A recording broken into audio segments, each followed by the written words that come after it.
Okay, 81. Let me start recording as well. It's speaker now. What happened? You got an ad? Unlucky. There's an ad every 20 minutes. Chapter 81 is called Finally Meeting. Interesting. So last time what we had, old Neil... Let me just remember, because last stream was like a week and 10 days ago. Let me put the music on as well. I forgot the music. 1 second. So ancient Neil. Old Neil lessons. Oh, and also Selena's birthday, and we're gonna see Elizabeth as well, I guess. So we're slowly going towards the mirror, which was in episode 5, I think, right? I have to complete the mission independently in order to become an official member. Klein was taken aback. But we might not even have a mission this week, and it might not be so simple. Won't this mean that I'll take me 1 to 2 months to become an official Nighthawk? Only then I will get a pay raise. Old Neil sniffed at the coffee and shot a glance at him. It's only a ritual. It's only a ritual among Nighthawks. After all, we stand at the peak of beyond their danger. We don't want our teammates to act like children who require constant care. This won't affect the salary that you'll receive as an official member, or your privileges needed to fulfill your duty. So it's just a ritual to gain the recognition of the other Nighthawks. But Mr. Neil, why do you emphasize that it will not affect my pay grade as an official member? Did I make it that obvious? Klein touched his face and gave an embarrassed smile before asking. Does that have to be a mission of the Beyonder variety? Also, the old Neil is just saying that because old Neil likes money, right? That should be the case, but your performance yesterday was truly outstanding. You ingeniously killed a Beyonder, that's at least a sequence 8. I believe Fry, Royale and the rest have already acknowledged you. Therefore Dunn might have just assigned you the ordinary mission, O'Neill said before suddenly sighing. You'll have your salary increased several-fold. I'll never encounter something like that again in my lifetime. Old Neil is just happy for Klein. Also, yeah, we had the clown fight last time, I forgot to mention that as well. I hate to be that guy, but how many chapters? 10 million.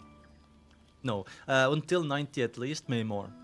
Klein chuckled as he raised the matter about his sequence pathway. Mr. Neil, do you think that corresponding sequence 8 of series Clown? In fact, thinking back to the description from the confidential documents, it did seem to add up. A job good at fighting with artifice. I can't give you any guarantees, but I think it's highly likely. Firstly, it matches up with what's said on documents. Their agile movement and deception-based battle style are key points. Next, other sequence pathways have similar durations. Do you know the corresponding sequence 8 for Mystery Briar? Old Neil asked with a chuckle. Wasn't sequence 8 of Mystery Briar like Spirit Warlock? No, that's actually, no. That's on the Sleepless pathway.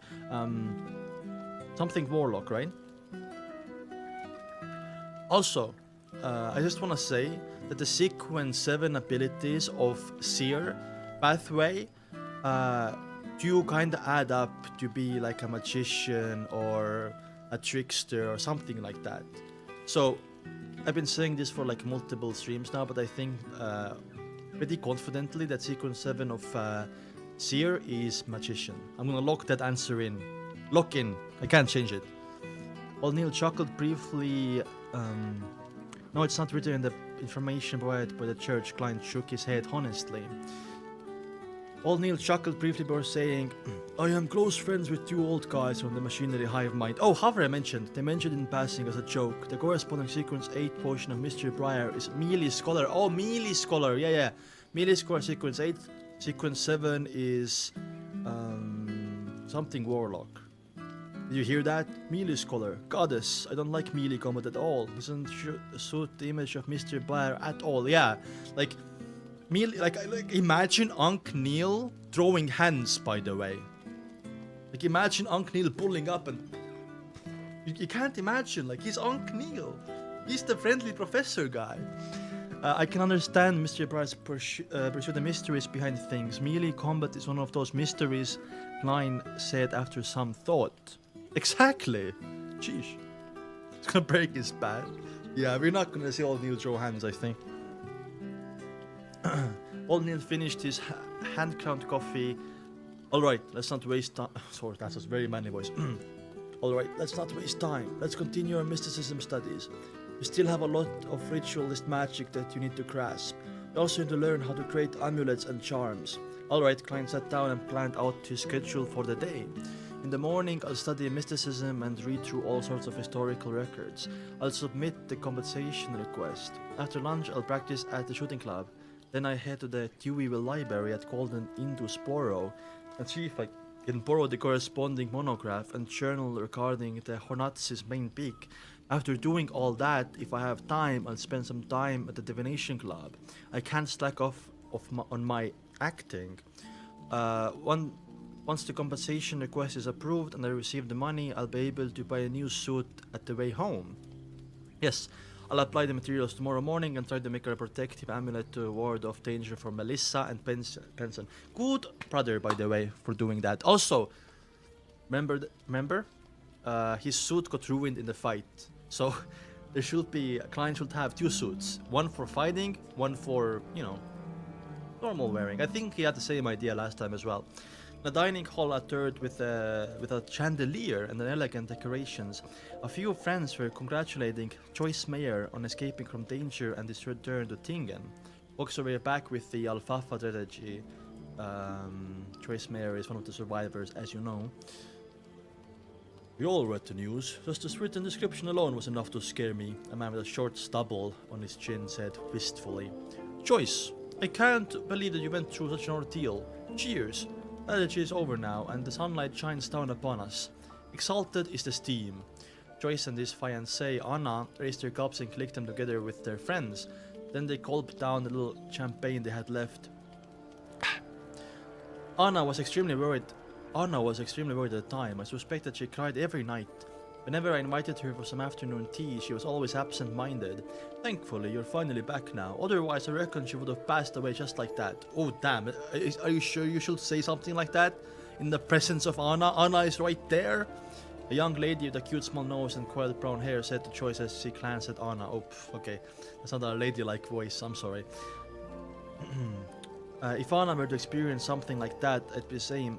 I might be in an even worse state. The aquiline-nosed Joyce gave his fiancée, who was sitting beside him, a gentle look. Anna wasn't used to expressing her emotions in front of others. She looked at the opposite end of the table and said, Bogda, why have you been keeping your head down this entire time? I can sense how terrible your mood is.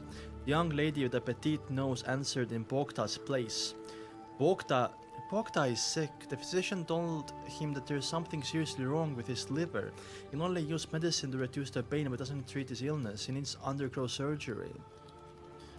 Lord, when did this happen? Anna and Joyce asked in surprise and concern. So, liver damage from drinking too heavily, maybe? What's happening in the novel right now?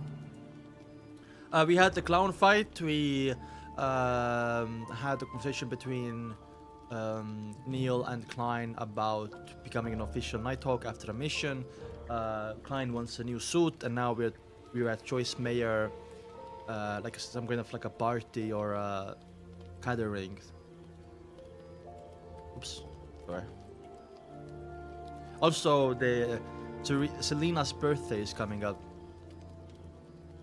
Bogda was a young man with short hair, but his face was sallow. His usual brilliant red eyes were replaced with a dim glow. Maybe he's under influence of an assassin? Maybe? Happened last week, since Joyce wasn't back yet. I told Irene not to tell you. Bogda explained with a rueful smile. Joyce asked stately, have you decided that you'll undergo surgery? Bogda's expression changed a few times as he said, no, I haven't decided yet. As you know, those surgeons are practically butchers.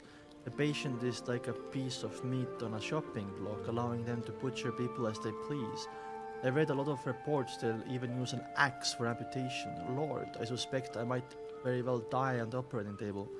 Using tool for an operation? What? No way! Surgeons are practically butchers. I wonder if it was actually that hardcore, or this guy has been reading some propaganda or something. But if you delay it further, then surgery might not be able to save you, the man with a stubble said as he tried to persuade him. At that moment, Anna interjected, Bogda, perhaps you can consider doing a divination. divination indicates that everyone will go smoothly, then proceed with the surgery as soon as possible. If the outcome of divination is bad, seek other means. Seek it with the help of fortune teller. I know of a real mysterious fortune teller. No, I should address him as seer. I believe he can definitely help you. Okay, word of mouth. There we go. Word of mouth going around. Klein getting more clients so he can act out his acting, by the way. Holy. For real? Bogda returned the question, clearly looking doubtful. Their older friends share the same attitude. What's up, Gilby? Yes, on another without hesitation. I heard his divination services, and after that divining choice situation, he told me to return home. Your fiancé is at home waiting for you. Back then, I was like all of you, filled with doubt, but when I returned home, I really saw Choice. He was really back. Act out is acting, exactly. We're getting more clients because of Choice, Mayor, and Anna. Client getting clients. Client getting clients. Get it? Client getting clients. Oh my god, crazy. I can testify on this point, Choice echoed. He didn't mention that he had sought clients' help in intercepting his dreams. Wait, interpreting. Fuck me, English is hard sometimes. Interpreting.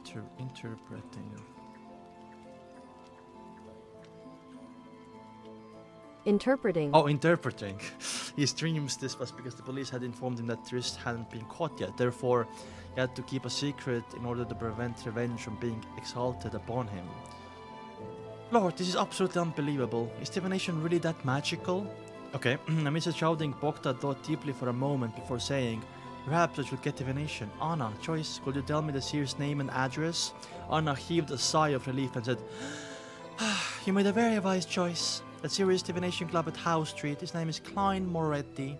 Golden Indospore at Deweyville Library. We're going back to Klein. Oh.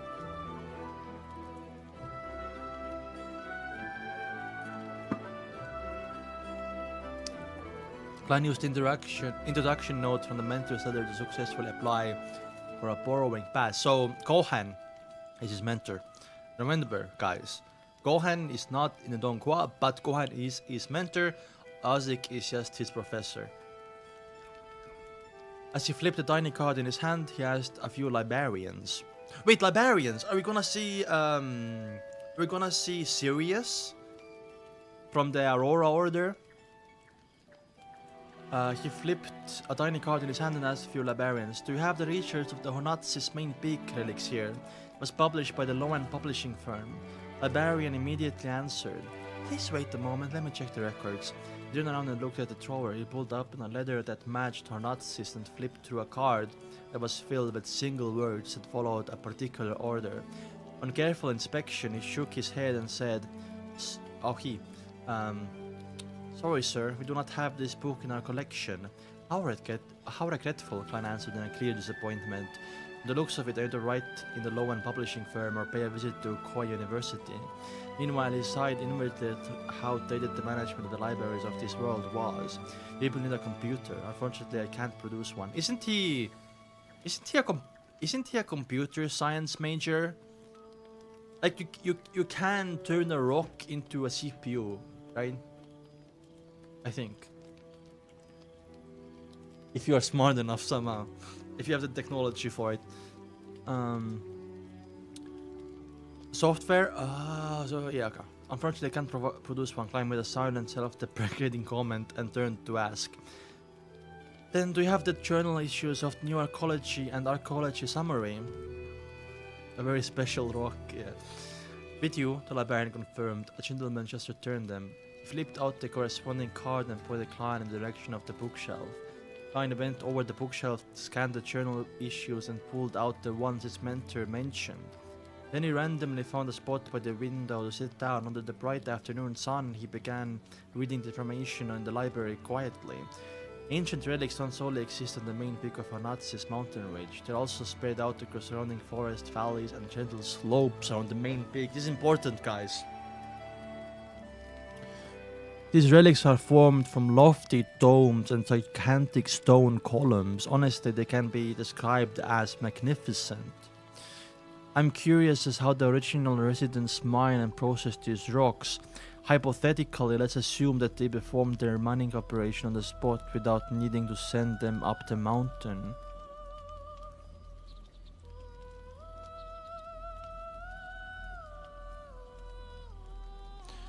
There is a strange pattern when the relics become larger in size the closer you are to the mountain peak, but surprisingly there are no ruins on the peak. According to our hypothesis, there should be palaces that don't resemble man-made buildings, divine halls used for sacrifices. Sacrifices! I'm guessing sacrifices were a lot common back in the day, right? Especially in our world where a lot of gods exist, so I'm guessing a lot of sacrifices for gods also existed. But moving heavy rocks, it may be just like a different race of humans who are stronger, or like a beyonder who's stronger.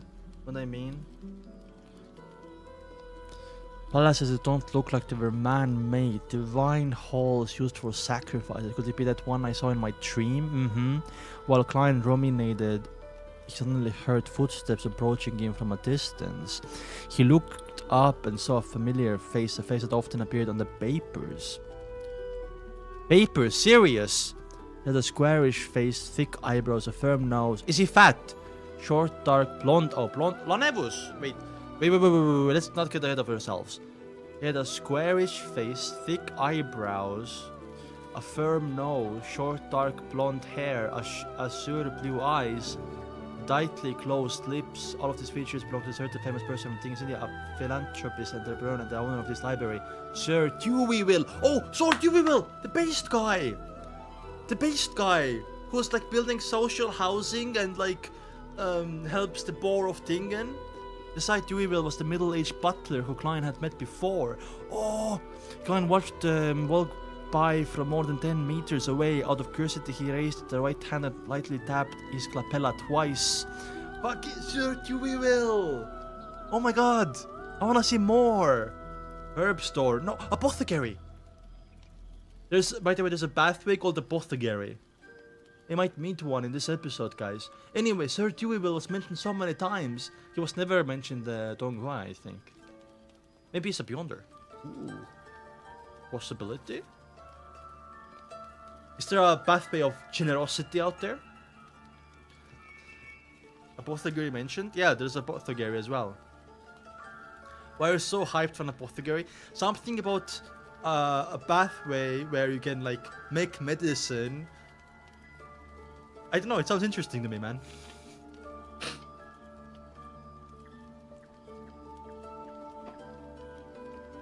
Herb store. Okay, let's see Deweyville. What's Deweyville's aura like? Deweyville aura is probably menacing, you know? At least he has aura. Various colors of surface as auras and under Klein's eyes. Casually studied Sir Deweyville's condition. He's very healthy. Good. There are almost no hidden problems. Good. His emotional state is horrendous. Oh. Amid the dullness, there's frailty. His mental state is frail. He has trouble sleeping well, but the purple aura at his head is completely fine. Klein muttered silent to himself as Sir Deweyville walked off and left the library. What if he did something horrible in his past? That's why he is helping poor people, because he feels like he needs to make up for something. That's why he feels like shit. Reflecting his gaze, Klein pinched his forehead and sighed inwardly. Being a tycoon sure isn't easy. Tycoon means like a bad word, no? What does tycoon mean? Wait a second. Tycoon. A wealthy, powerful person in business. Okay, so it's not a bad meaning. I see. It's like a rich person, okay. I thought tycoon was like a mafia boss. I don't know why. Why do I feel like tycoon, like a rich mafia boss? Anyway, he didn't pay much attention to this matter and returned his gaze into the journal issues in front of him. Klein didn't find a lot of clues after reading each of them. He could only confirm a few things. Firstly, there existed an ancient kingdom of the Hornazes mountain range, as well as its surroundings. The ancient kingdom history dated back to at least 1500 years. Secondly, architectural style was primarily about being grand. They left behind all sorts of murals, and from those murals it could be deduced that they believed the Devonite would protect the loved ones of the departed. Finally, in the ruins, the departed means people who die, right? In the ruins, there were symbols that represented Devonite everywhere, but they were clearly different from the Devonite sacred emblem. Maybe the Devonite sacred emblem is a new invention for the church. What, Coon? Oh, Tycoon! Oh, funny. If I had a chance, no even. If I have a chance, I'd never go there. Klein muttered with clenched teeth. He vowed not to court death. Anyway, I think it's smart for Klein not to go there, but part of me wants him to go there. Because I just wanna know what happens if he goes there. Maybe when he reaches like a higher sequence of Seer. After tidying the journal articles and returning them back to the original spot, he put on his hat, lifted his cane and left the library. Courting death. Mention. Klein is very cautious. I like that about Klein. Divination Club. Bogda looked... Okay, so no more about Deweyville? Deweyville has some skeletons in his closet, I guess. He is emotionally troubled. First of all, maybe it's because his family situation. I'm just guessing randomly, right? Or something happened, but maybe it's deeper than that. Maybe he did something fucked up when he was younger and now he's compensating by helping other people and it's still on his mind. It's just too deep into it, I think.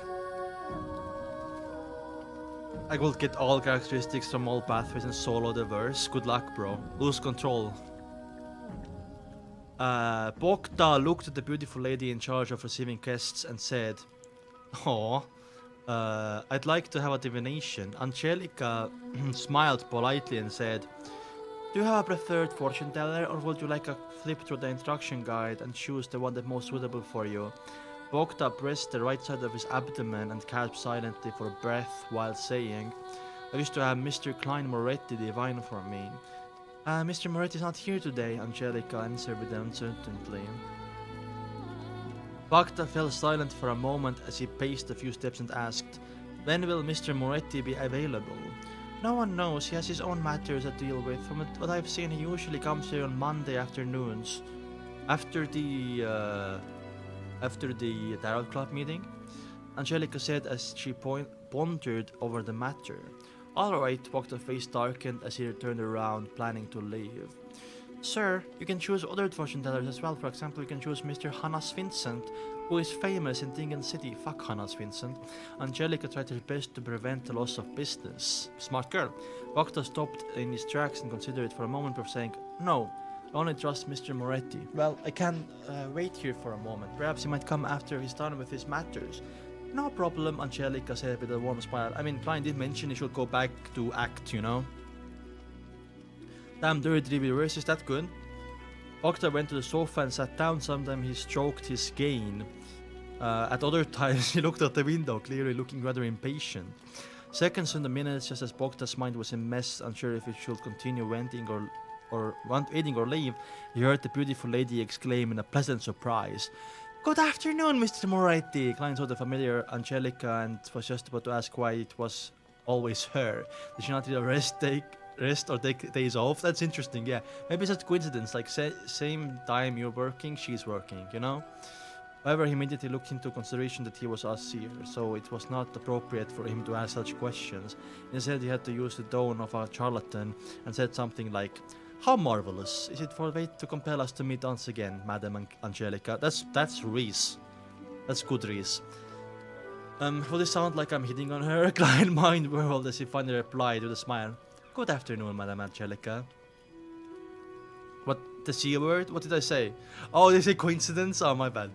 A customer wishes to hire you for divination," Angelica pointed to Bogda, who had hurriedly stood up from the sofa.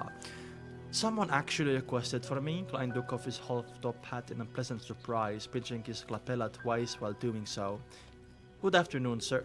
He looked over when his voice suddenly came to a pause. In his spirit vision he saw the requester's liver-looking Tim. He was nearly black in color. Jesus! Was making the rest of his body unbalanced as his aura was thin in various places. Klein deliberated over his words and said in a serious expression, "Sir, you should see a doctor and not seek divination." Bogda stood stunned on the spot as he immediately gave a pleasant look of surprise while muttering, "How fascinating. Anna wasn't lying to me." He already looked up at Klein in earnest. "Mr. Moretti, I've always been a doctor and might have to undergo surgery. However, I'm writing down the surgery. I would like to divine the outcome. The surgery of this era is really fraught with danger. Although Emperor Cell had given the impetus. Impetus. What is impetus? Impetus? Impetus is a force of energy with which body moves. Wait, something that makes a process or activity happen more quickly. Impetus. Impetus. Okay. So he helped a little bit. Oh, the start for surgeries. Okay. This era still lacks most of the necessary technology. Client didn't reject his request and nodded slightly. My divination fee is 8 pence. Is that fine? 8 pence? Bogda exclaimed in surprise. You're only charging 8 pence? Going to Anna's description and the performance Mr. Moretti had just shown me, I'm willing to pay at least £1. Damn. Haven't you heard of a small margin with a large volume? Glenn was embarrassed for a moment. After thinking for a few seconds, he calmly smiled and replied, "Is it enough just being blessed with the ability to receive revelations from the divine and catch a glimpse of fate? Therefore, we must maintain our humility and suppress our greed. Only by doing so, we can continue being bestowed with our gifts."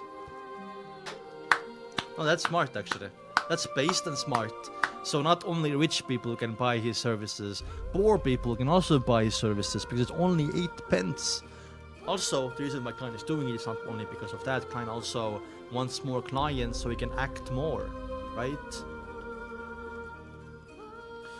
"You're a true seer." Bogda held his chest and bowed, his tone filled with sincerity. Upon receiving Bogda's praise and trust, Klein's spirituality seemed to relax. As for the description of these principles, it also gave him some new insight.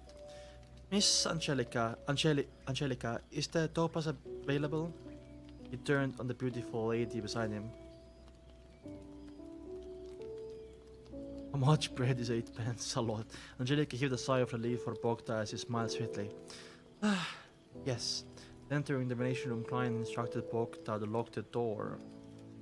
Then he sat behind the table and pinched his forehead. "Shall we use the tarot cards for divination?" he required with a smile. Spirit dowsing was only suitable to determine matters related to him. As for throwing an astrolabe, it was too time-consuming. "I leave it up to you." Bogda had no objections. Therefore, Klein helped him shuffle the cut deck before laying them out in an intis formation. Thanks to his uniqueness as seer, Klein did not flip the other cards. Instead, he directly flipped the card that indicated the final result. A reversed wheel of fortune. Things will develop badly. "Oof," he said solemnly as he shot a glance. The color in Bogda's face strained instantly and his lips trembled. Is it hopeless?" Wow.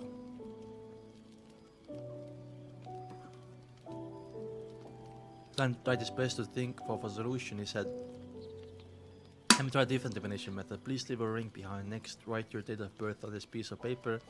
Then please wait outside quietly." Oh wow, okay. Influenced by this gentle and comforting tone, Bogda calmed down and followed the instructions by writing down the information and leaving his ring behind. As he watched Bogda leave, Klein wrote a sentence on the piece of paper. "Outcome of Bogda's Jones surgery." He picked up the ring and paper slip and leaned back into his seat before using a dream divination technique. In a blurry and distorted world, he gradually found himself only to see the gentleman collapse with an ashen expression. He was covered in a white cloth as he was pushed out of quaking operating room.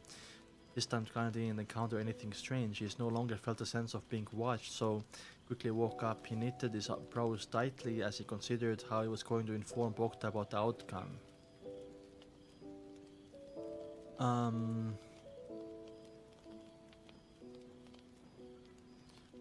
So the tarot clubs, what do you mean, forgotten one? The tarot card said that he's gonna fail the operation, but the dream one, it's fine?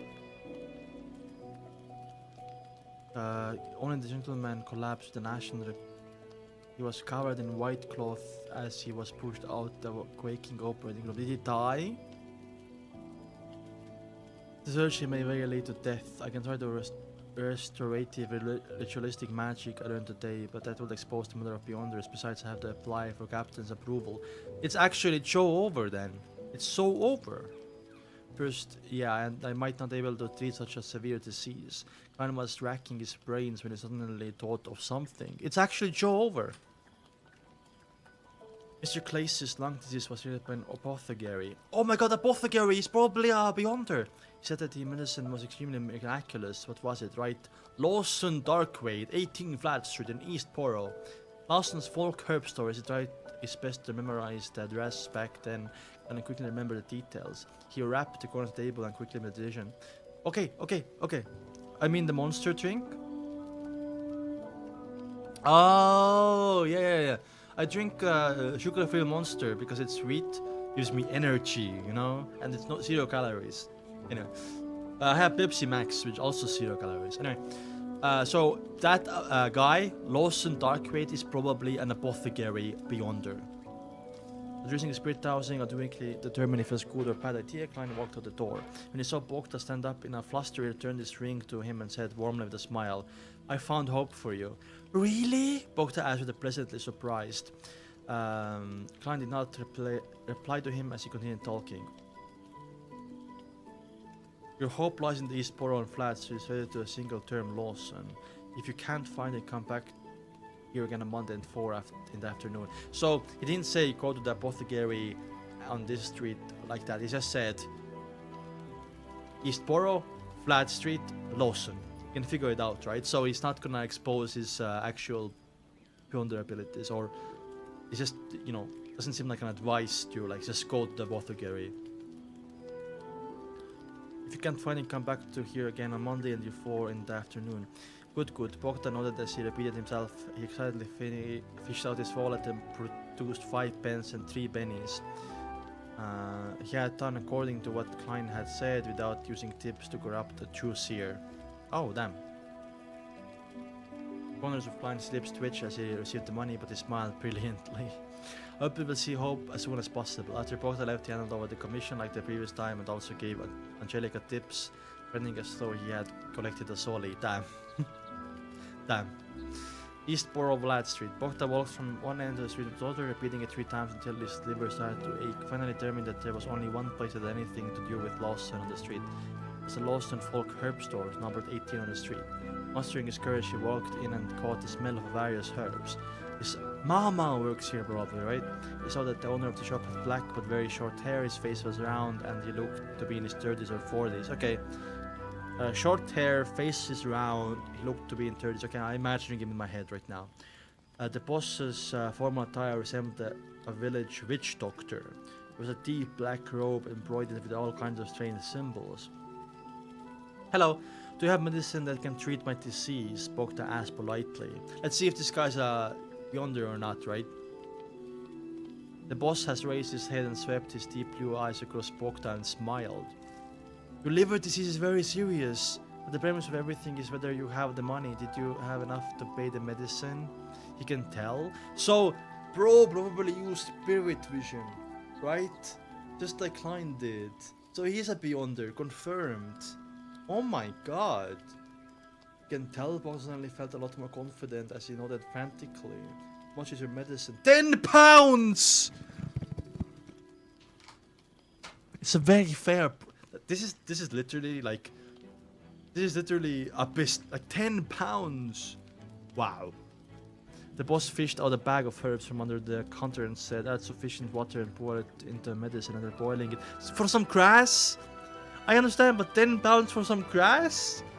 Add sufficient water and pour it into medicine after boiling it. Add 10 drops of fresh rooster blood and drink it down immediately. This bag of herbs can be cooked twice. You'll be fine after 3 times. As he spoke, he opened up the yellowish brown paper and threw down a lot of strange herbs. It sounds extremely shady. Bogda gulped down his saliva and said, that's it? The boss stared at him and immediately smiled. If I was Bogda, by the way, I'll be suspect. Oh, is Klein and this guy working together? Is that why Klein was so cheap? Is that why it's 10 pounds? Are they scamming me? They might be scamming me. Like I would, if I was Bogda, I would suspect a scam here. You know what I mean? Sounds extremely shady. Bogda got down his saliva and said, "That's it." The boss stared at him and immediately smiled. "Do you still want something else? What about this bag? Once you recover from your liver disease, I can give you a guarantee that your wife will be very satisfied." First of all, how do you know we have a wife? Second of all, how, like, you're gonna make his dick work better or what? He chuckled as he took out a black papered bag of herbs and suppressed his voice. "There's mummy powder inside, trust me. A lot of aristocrats consume this stuff. They wouldn't eat here or boil the soup." Porter's confidence in the boss wavered to the point of feeling disgusted. "I believe him, Mr. Marty." He took a deep breath, fished out his wallet and pulled out 2 biggest notes from what little was left of his gold pounds. Damn, he's selling him like some Viagra or something as well. I mean, he's like, buy this herb for 10 pounds, get Viagra for free. Damn. Good morning, Hoplan. Mummy powder, real Victorian thing, really? Apothecaries are experts in these matters. Yeah, I saw from Apothecary Diaries. I saw that as well. Good deal? Yeah, true. Damn. Wow, okay, so Bogda is getting help. Mr. Lawson, eh? Round face, dirty for this short hair, blue eyes. Gonna keep him in my mind. 83. Dorians crown them up, really? Carving. Holding on the yellow brownish bag full of herbs, Bogda staggered out the Lawson folk herb store. While waiting for a tracked carriage, suddenly came the realization he had spent 10 pounds to buy a bag of stuff. This was nearly a month's salary for him. That's a really good salary, by the way. For his trust in Anna and choice, he wouldn't have brought that much cash. Divination lab. Could it be that reason Mr. Muddy only accepted 8 pence for his divination? Had something to do with his collusion with the boss of Lawson's folk herb store? Just to earn more? This was a classic scam. Yeah, see? I called it a scam as well. In the papers, and Bogda made this connection. He even began to suspect Klein a little. He even began suspecting Choice and Anna. When a tracked carriage stopped in front of him, he looked at the herbs in his hand, unable to bring himself to return. He entered the carriage with a heavy heart. Okay, that's cool. Inside Lawson's folk herb store. Who are you? As the boss watched Bogda leave, suddenly he turned his head and shouted at the door where there was a pile of herbs. "Charmaine, stop purchasing herbs from today." Why, master? Handsome-looking youth with this held hair walked out. The boss smiled and said, "This is the 16th customer that has come because of my fame. If this carries on, I believe the Night Hawks, the Machinery High Might, and the Mandate Punisher will notice me. When the time comes, I need to consider heading to other cities." Okay. Okay. But the Klein is 16. Interesting. Klein only told you of them. I mean, Claces heard it from somewhere else. Klein only sent you 1 customer. So who else is advertising the store? Then do we need to sub-lease the store? Charmaine nodded in understanding as he asked with concern. The boss chuckled. What's the boss's name? Lawson? Just boss. "If you wish to stay, you can be the boss of the store. You are already capable at identifying herbs and concocting medicine. Of course, remember to deposit half of your monthly profit into my anonymous bank account. Anonymous bank account. New song? Sure, buddy. Let me open this.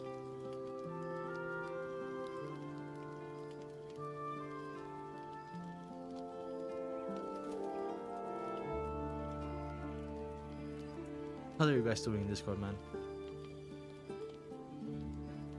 Where is the song? Oh, here. Thank you. Novigrad. What is... Oh, Witcher. Sure. I love Witcher.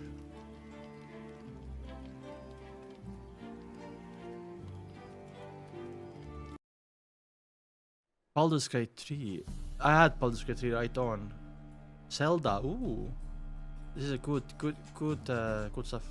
Oh, this was sent today. Oh, it was earlier. Gotcha. This was earlier. Let's play this one then.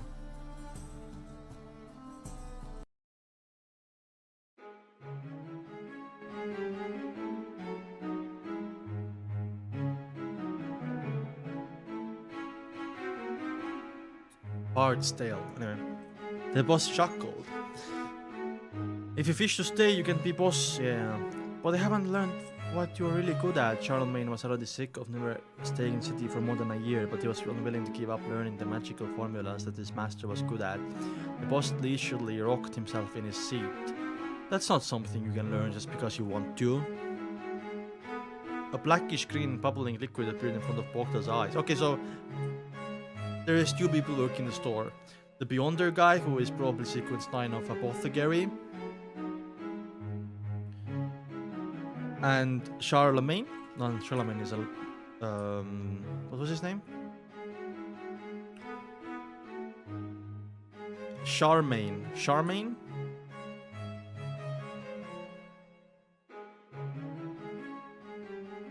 Yeah.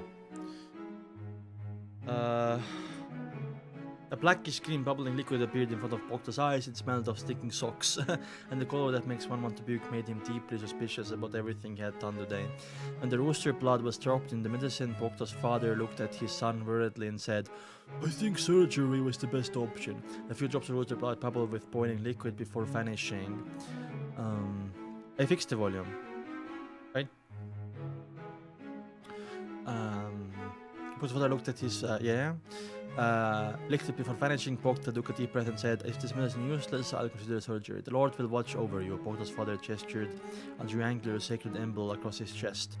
By the time the boiling liquid was cooled down, Bogda had no intention of wasting the 10 pounds. He raised his right hand and closed his eyes. Flicking his head back, he gulped down the medicine in one go. The pungent aroma that had noxious smell of blood swished around in his mouth as he nearly spat out everything he had just drank. The night Bogda had an upset stomach, he went to the bathroom 6 times, and by the time his crimson moon vanished, he fell asleep groggily. By the way, me for the past 3 days. After an unknowing period of time had passed, he jolted awake, having dreamed that he was being reprimanded by his boss at work. Thankfully, I took 3 days of annual leave. I don't have to rush to work. 3 days only? He heaved a sigh of relief that he discovered that he felt a lot more spirited. This is a stark contrast of the sluggish state he was in for the past few weeks.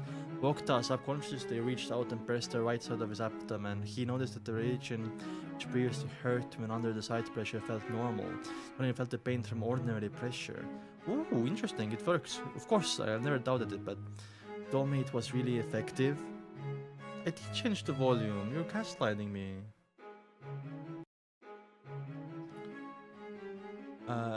He only felt the pain of his ordinary pleasure. The apothecary was really just fooling me. Bogda was both surprised and doubtful as he got out of bed. He stretched himself and felt his health returning to him. He felt silent for a very long time, while as he muttered, "According to the apothecary, I still need to drink it twice. Once I'm done drinking, I'll go to the hospital and get checked out from a doctor." The apothecary didn't tell me how many times I can drink a day. I still think it's a cheat. Yeah, he didn't say that 3 times and it will fix you. He didn't say like 3 days every morning, you know? I still think he's a cheat. Okay, so the civilian staff office at the Backdoor Security Company. From his prior request, Klein received a space where no one will disturb him. So we're back at Nighthawks. I want Bogda to recover. And the carving knife limited his spirituality. He seriously carved incantation and symbols onto the 2 silver accessories. The incantation was a quest to avoid misfortune and was written in Hermes. The 2 mysticism symbols symbolized the Evernight goddess as well as the Empress of Misfortune and Horror. Isn't the Evernight goddess the Empress of Misfortune and Horror? Are there 2 symbols for that? Oh, interesting. Aside from that, Klein also added the path number that corresponded to the goddess 7 and the magical characteristic. In addition to that, charms and amulets had to be engraved on both sides, and each side symbol, incantations and characteristics, their exact locations or special formats was in the realm of mysticism. The one that were spread amongst the ordinary populace were filled with mistakes. There's no way, it's still loud.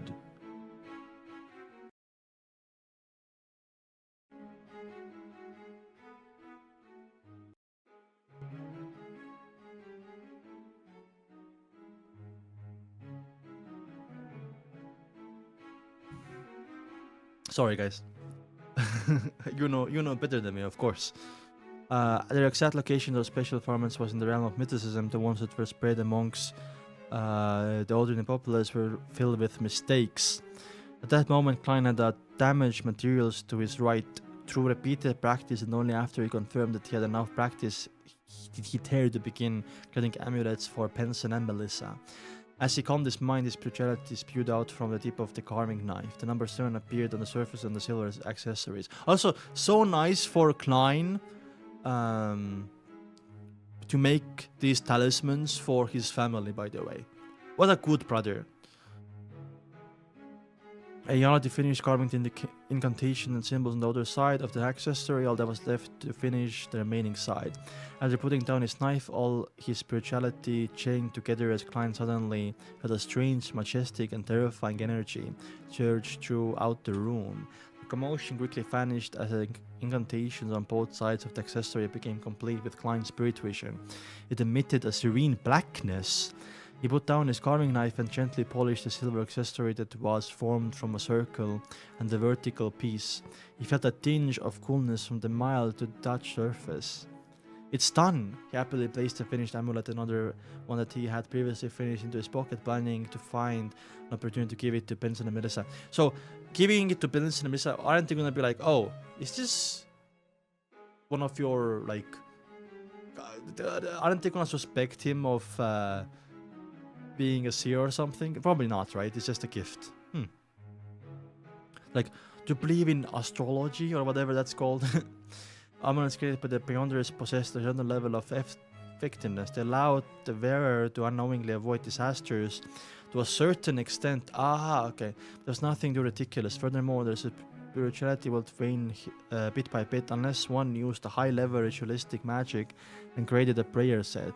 A year was the maximum one could use them for. As for high-level ritualistic magic, there was a terrifying high spirituality requirement.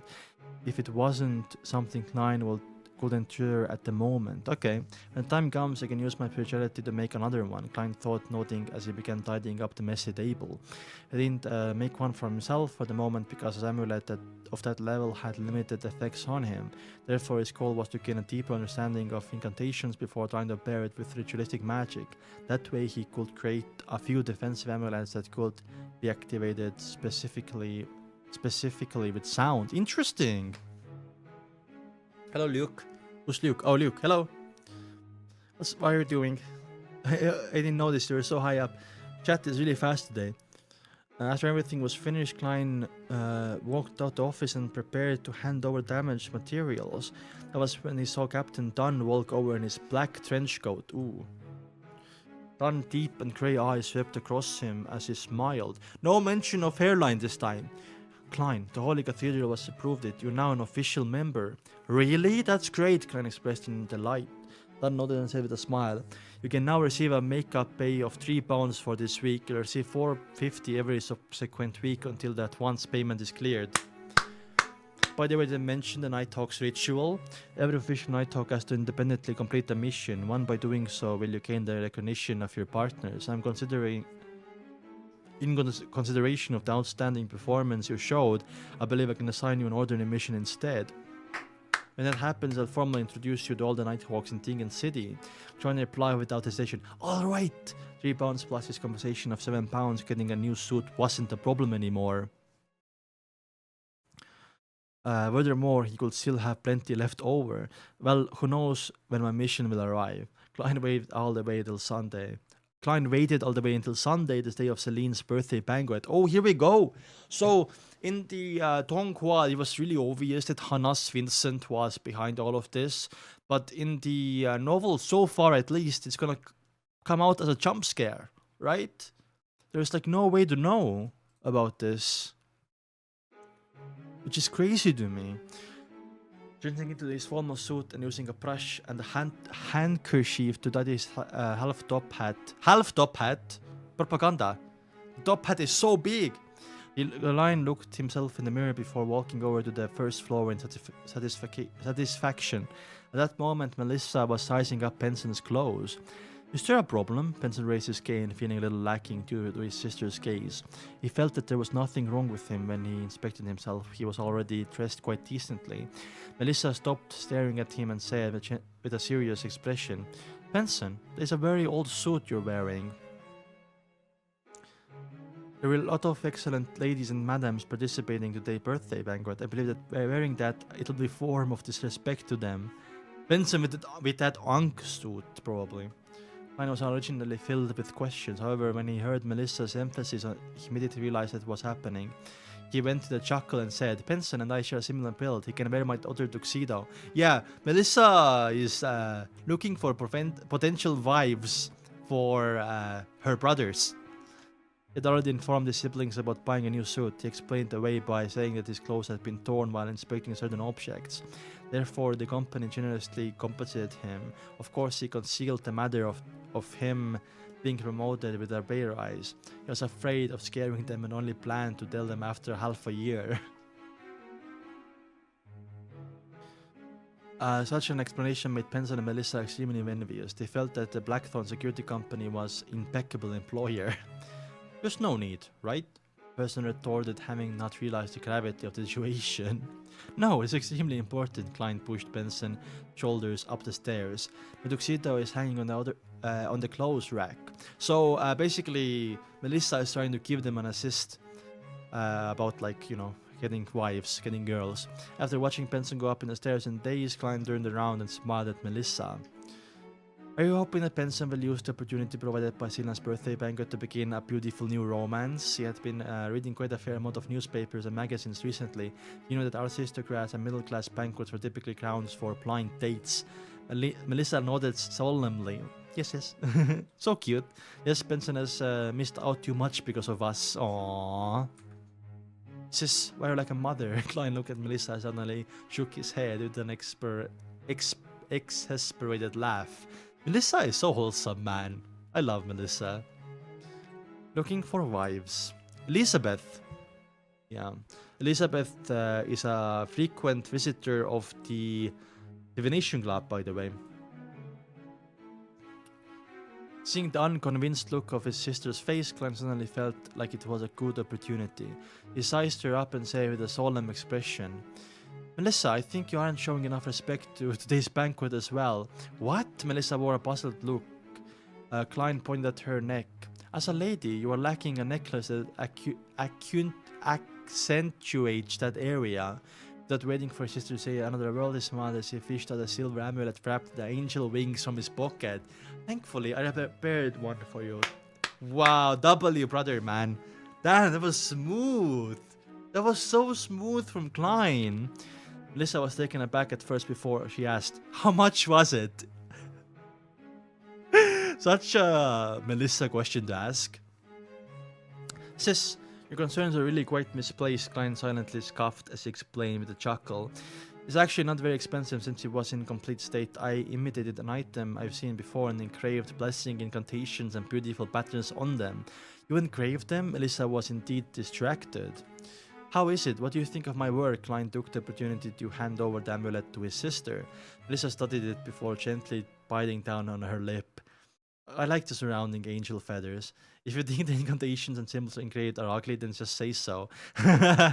There's no need to mince your words. An amulet values in its effects. The corner of Klein's mouth twitched just as he was about to urge his sister to accept it. He saw Melissa put on the necklace with a forced expression on her face. She then carefully adjusted the positioning of the amulet. Aww. Perfect. Klein sized her up and gave her exaggerated praise. Damn. Damn.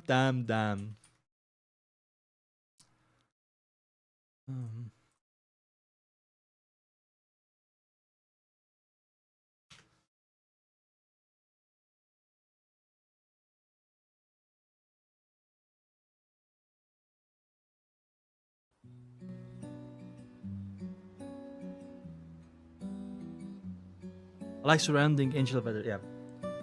Melissa shot him a glance and look. Is it loud or perfect? Perfect. Klein sized her up and gave exaggerated praise. Melissa shot him a glance and looked down at her amulet. She said listlessly, "Klein, you were never like that before, acting like that." Perhaps it's because of my good job with a decent income I became more confident. Klein interrupted his sister and gave a preemptive explanation. So first time that Melissa is actually mentioning that that Klein seems different, you know, which is obviously one of the reasons is it's not really Klein anymore. But it took her that long to ask. I'm guessing also Klein is acting like Klein used to act before transmigration. Even though I received the original Klein memory fragments, making myself appear natural is most major aspects. Certain fine details are still there. I'm still used to presenting my real personality, especially when I'm getting closer and more familiar with Benson and Melissa. He sighed inwardly. Melissa seemed to accept his explanation and pouted her lips. It's great that you're like that. Really great. Oh. After Dew engaged in a short conversation, Benson came down having changed his clothes. He wore a shirt with a black vested tuxedo. His black bow tie and a pair of long, straight trousers made it seem like he had undergone a complete makeover. It was like he was a successful businessman after years of hard work. Yes, let's go, Benson. Same for a receding hairline. Klein chuckled inwardly. Excellent, Benson. Suits you very well, he said with a brilliant smile while throwing up his hands. Melissa also nodded in agreement on the sideline. The fact shows that my clothing is more important than me. Benson gave a self-derisive comment. Klein took the opportunity to fish out the remaining amulet and repeated his explanation from earlier before saying, "I also made one for you." "Not bad, I'll bring it with me." Benson accepted without a fuss as he equipped. Klein wouldn't find it odd even if he were to suddenly know how to style their hair, make clothes, fix watches, and feed curly-haired baboons. Life is just full of surprises, Klein replied with a smile. Following that, the siblings tidied themselves up before walking out the main door. They took trackless public carriage and arrived at North Borough of Vania Street where Selena's house was. The Wood family lived in a terrace house as well, but unlike Klein Place, they had a porch. They had a small lawn in front which made it look very elegant. When they rang the doorbell, Klein, Benson and Melissa only had to wait for around 10 seconds before they were able to see the star of the day, Selena Wood. With a head covered in wine red hair, the girl gave Melissa a delighted hug. "I like the dress of yours. It makes you look exceptionally beautiful." Standing beside Selena Wood was her father, Mr. Wood, senior employee of Backland Bank's Stingen branch. "Welcome, our honorable elder brother. Welcome, our young historian." He deliberately addressed Benson and Klein in an exaggerated manner. Honorable elder brother is crazy. Honorable elder brother. Wow, a young historian. Why doesn't he add the description of me having a conscience? Klein retorted as he took off his hat and replied with a smile. "Mr. Wood, you look much more spirited and younger than I imagined." His style of flattery had unknowingly inclined himself to Foodaolic Empire. Benson held out his hand and shook Wood's hand. Damn. "I know a lot of bank employees, but they're all equally arrogant and stiff, as though they're the latest machines. None of them are civilized as you." Damn, Benson. "If you were meet at the bank, you might not say about me," Wood laughed cheerfully. After exchanging pleasantries, Selena, who was wearing a new dress, led the sibling inside. With a hop in her step, at times she would mention in her usual tone that Elizabeth is already here, and other times she would suppress her voice saying, "Melissa, your brothers are more handsome than I imagined." "Hey, I have a good hearing, although you're flattering me." Klein helplessly looked at the two 16-year-olds walking ahead of him. "Isn't right, I'm still quite far from being considered handsome." Klein is very handsome. Like, I don't know why he's gaslighting himself. "What's up, McSeely? Are you tired?" Damn. "Isn't right, I'm still quite far from being considered handsome." "Miss Selena, how ugly did you imagine Benson and I to be? A balding, gloomy, fat man with a pale expression and lifeless eyes." Klein pinched his lapella and passing as he diligently practiced his spirit vision. "Miss Selena Wood is healthy, she excited and very happy. Mr. Wood's lungs are a little problematic." Damn. Right, I see his pipe. I'm hoping that he means his cigarette, right? Klein swept his gaze across the crowd while in a good mood. So, wait, his lungs. Oh, makes sense, yeah, because when you smoke, you get shitty lungs. Elizabeth, Melissa is here. At that moment, Selena introduced with a brisk tone. A girl dressed in blue frilly dress walked over. She had naturally curled brown hair and adorable baby fat. That's crazy. The person from the divination club. Glenn was stunned when he saw her because he knew the girl. He had helped her choose an amulet back at the underground market. Oh, that's where he met her. Okay. Yeah, I remember that too.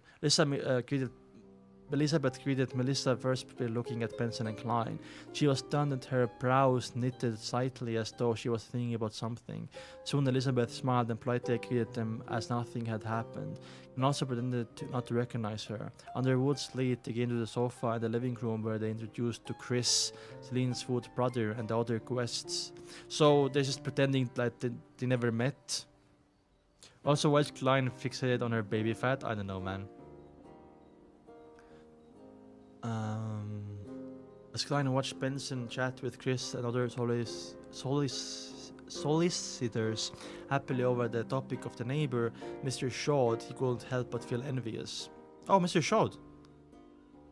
Don't have such hostilizing kills. He picked up a cocktail from a table in the corner of the room as he listened quietly. At times he would nod and echo with a smile. It didn't take long before the guests arrived and the banquet officially began. As too many guests had been invited to Wood's family dining table could not accommodate everyone, therefore the banquet was done in a buffet manner.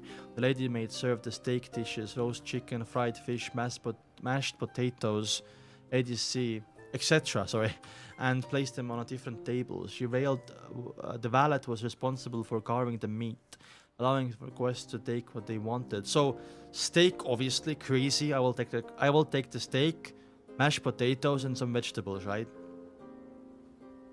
Klein couldn't help but click his tongue when he saw the elegant enamel plates and silver cutlery. He felt the Woods were being too extravagant as middle-class family. Yeah, Klein probably thinks of himself as brokey after seeing this.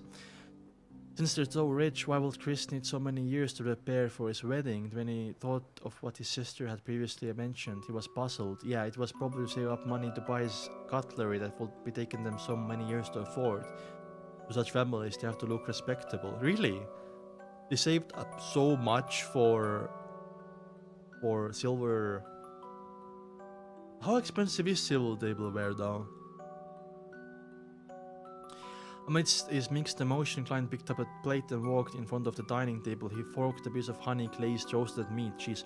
At that moment, Elizabeth, with her adorable baby fat cheeks, came over. Oh my god, stop mentioning her baby fat cheeks! As she looked at the food, she whispered, "So, you are Melissa's brother. Thank you. Lynn likes the amulet I gave her a lot. She said she felt healthier at the moment she wore it." Yeah, because it's a actually enchanted amulet.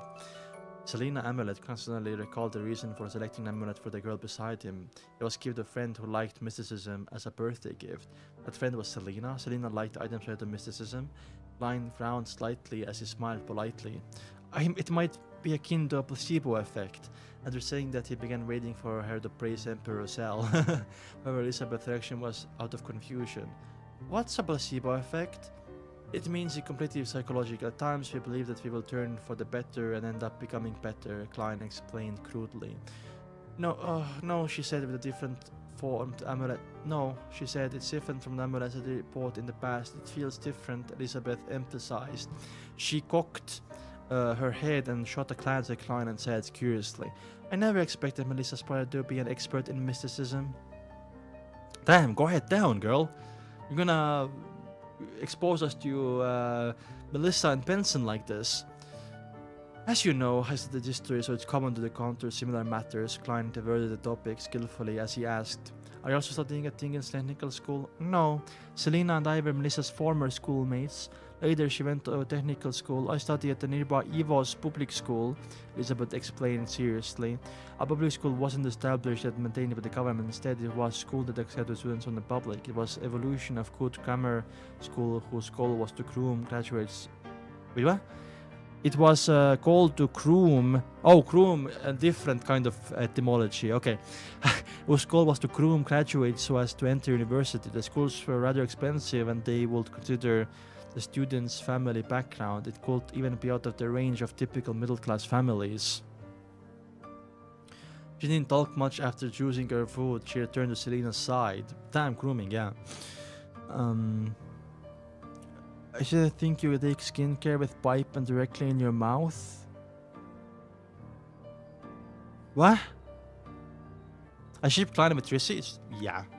After congratulating the star of the day on a happy birthday, the banquet gradually came to an end. Klein and Benson were invited to a game of Texas Hold'em. Oh, poker! I love poker! The small blind was a half penny and the big blind was a penny. As for Melissa, Elizabeth, and their friends, they went upstairs. It was unknown if they were changing or playing games. No, I want to see more of the poker! Klein's luck was pretty bad. He played about 20 rounds but didn't receive a good hand at all. All he could do was fold and be a spectator. Damn. When he flipped ends of his cards again, he found the 2 hearts and 5 of spades. So 2-5, that's a really bad hand. I tried to bluff once. Klein considered for a moment but did not manage to muster the courage. He also resisted the urge to divination to cheat. Poker is bad? Why is poker bad?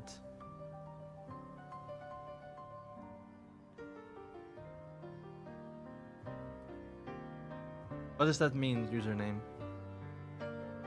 Switch to this when you read it at that moment.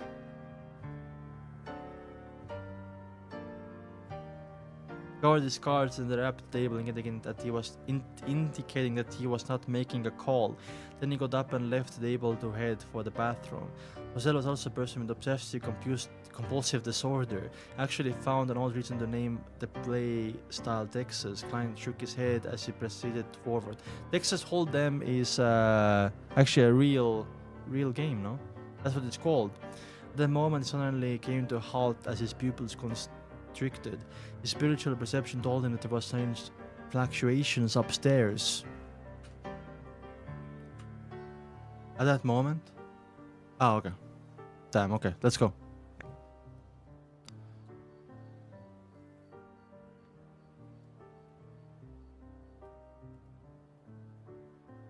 Which one did you link? Same one? Ah, okay.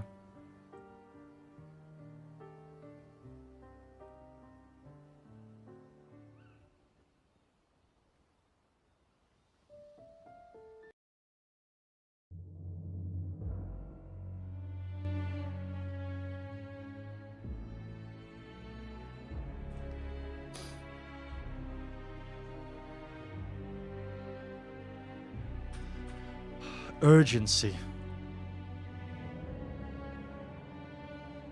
The strange, twisted, and obscure fluctuation was short-lived. Shortly afterwards, Klein even suspected that he was hallucinating. If he wasn't considered rather skilled at spiritual perception, it was very likely that he would have written of the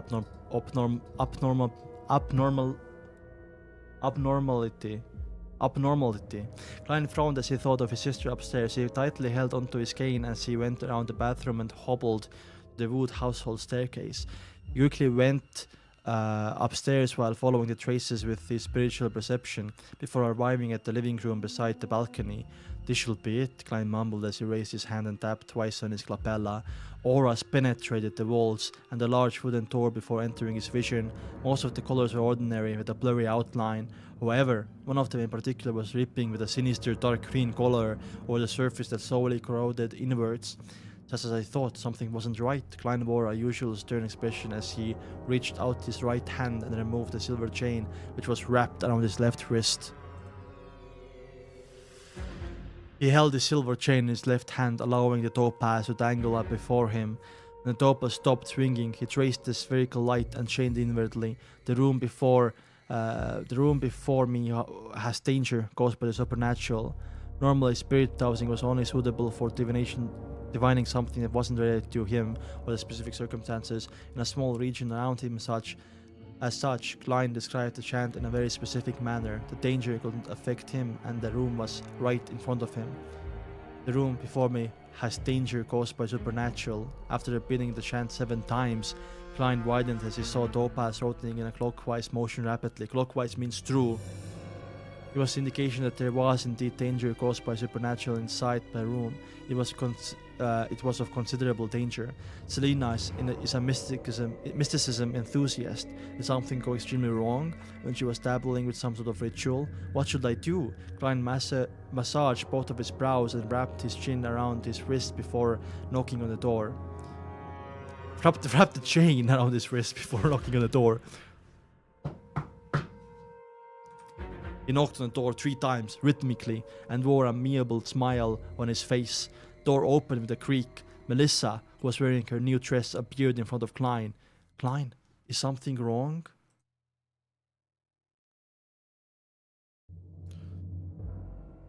The girl didn't expect her brother to be here, so she was momentarily surprised. Klein responded with a smile without any signs of distress. I was just curious since I heard you cows enjoying yourselves. Sorry for disturbing all of you. Melissa lowered her head in apology, feeling somewhat embarrassed. We're playing with Magic Mirror Divination. Selena knows a lot. It's very fun. Magic Mirror Divination? Sis, why don't you cows play Charlie Challenge or Ouija boards? Charlie? A paper and pencil game played using a held of balanced pencils to produce answers to questions they ask. Okay, and Ouija, we know all of that, right? We know what Ouija is, guys.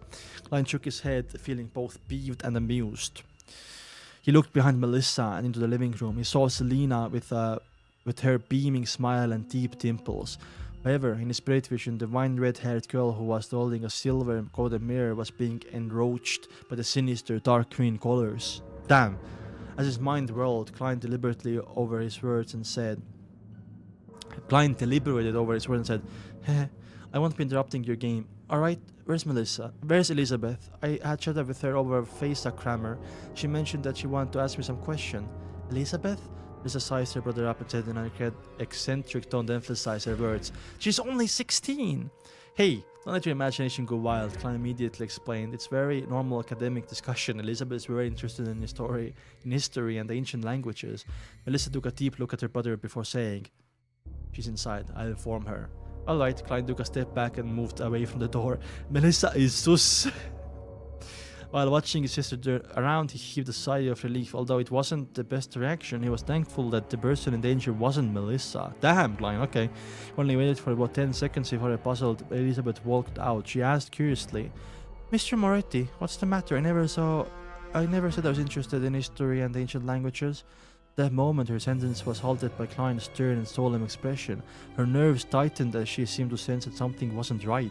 Klein took a few steps diagonally as a gesture for Elizabeth to hide partially behind the door. The girl with the chubby baby fat, oh my god, was influenced by the sudden serious atmosphere so she unknowingly followed.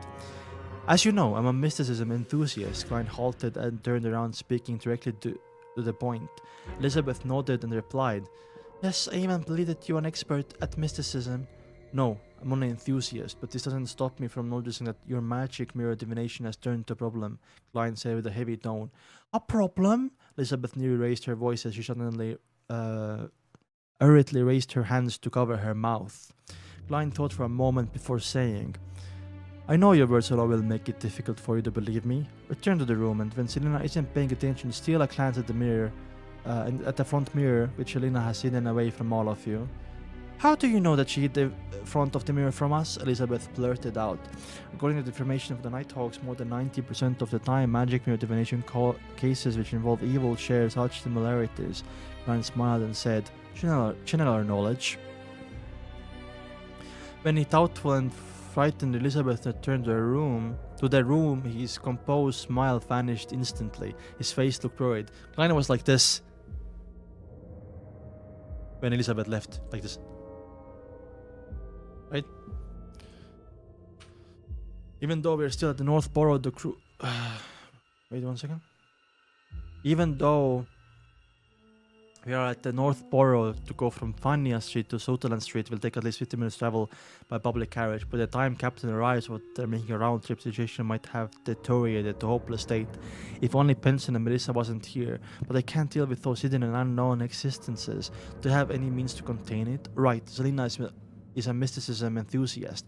Her room definitely has no lack of extracts, essential oils, and herbs and other items. Just as Klein was racking his brains for a solution, Elizabeth sat next to Selena by using an excuse of discussing something with her. A girl opposite her sipped a mouthful of red wine. Wow, 16 by the way. And under the teasing looks of everyone, despite her blushing, she mustered the courage to ask, "Can you help me divine when I'll meet a romantic and handsome gentleman?" Selena slightly coughed twice as she rubbed the mirror back and said, "Mirror, mirror, tell me, when will gentleman in Jonina's heart appear?" Jonina, that's her last name? After repeating it 3 times, she picked up the mirror and raised it in front of her. Seizing this opportunity, Elizabeth suddenly turned her body and stretched out her head to take a glance. According to her expectation, she felt that she would see Selena's face and half her face. However, the only thing she saw was Selena. The tiny mirror only had Selena, and it was Selena's entire body. Holy shit, what's happening? Having to be 18 to drink is so cringe. Drinking, yeah, I don't drink alcohol. I never. That's my whole personality. The mirror was completely pitch black, with Selena standing in the middle of it with a cold expression. Elizabeth trembled all over her as she lunged backward and leaned against the sofa.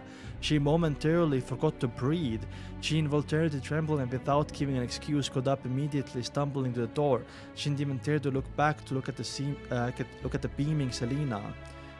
Jonina's gentleman will appear on Sunday on the second week, half a year later. Amidst giggles, Elizabeth opened the door and left the room to see Klein, who was standing in the shadows of the wall lamps in tuxedo and half-top hat. "Mr. Moret, she stammered in a daze. Klein calmly smiled. "Don't disturb the girls and ladies inside." Infected by a smile, Elizabeth calmed down significantly. She extended her hand and closed the door as she quickly walked over to the wall lamp. "I saw it. I saw Selena inside the mirror. A devil like Selena," she whispered hoarsely. Indeed, Klein's expression turned serious as he asked in a deep voice, "Do you know which is Selena's bedroom? Do you know where her mysticism items are?" "There, the mysticism items are there as well." Elizabeth didn't hesitate to point at a room diagonally across. Klein had his key and walked over, opening the unlocked wooden door. Under the streetlights and the crimson moon's illumination, it turned a valve and lit a gas lamp. A pale yellow light glowed the swept area and found bottles of extracts, flower essence, boxes of herbal powder, candles, and amulets. These items were placed on tables or neatly arranged inside a rack. Their names were given on sticker labels. After confirming the items, Klein said to Elizabeth, who had followed behind him, "Do you want to save Selena?" "Yes," Elizabeth subconsciously noted before asking in a daze, "Will it be dangerous?" "A certain amount, after all, I'm only a mysticism enthusiast," Klein replied frankly. "A certain amount of danger?" Elizabeth pursed her lips tightly for a few seconds before saying, "Is there anything you need from me?" She's just getting crazy, scary. Like there were like no, I guess there might be hints about Hannah's hidden in the story, but I felt like this was so like surprising to me. Let's see how Hannah's will be mentioned soon, right? Ryan smiled warmly as he comforted her. "Don't be nervous. Now all you have to do is pretend to return as though nothing had happened. Return to Selena's side 5 minutes later. Remember, 5 minutes later, tell Selena that you have a pleasant surprise and bring her to me. Knock on the door softly, 1 long knock and 2 short ones. Following that, well, leave it to me." Elizabeth thought it over and silently, before nodding seriously. "Alright." Sorry, she won't say it like that. She will say like, "Alright." Singer turned the living room. Klein glanced at his pocket watch. He closed Selena's bedroom and quite quickly cleared the desk. Then he picked up items needed and placed them on a chair. Immediately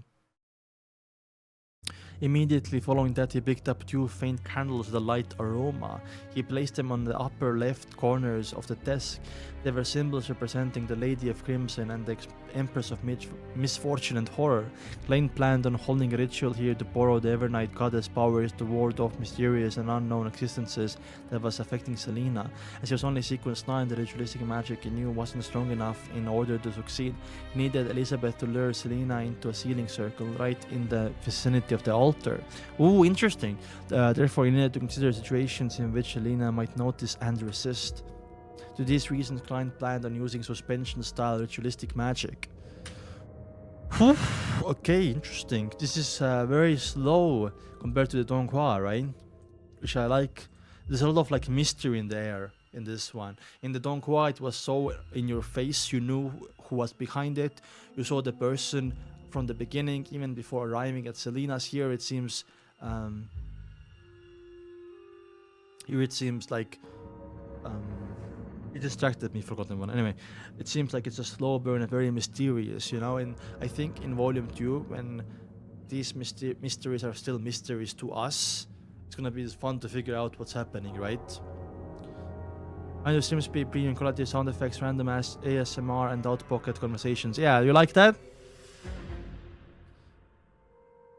Do you like that?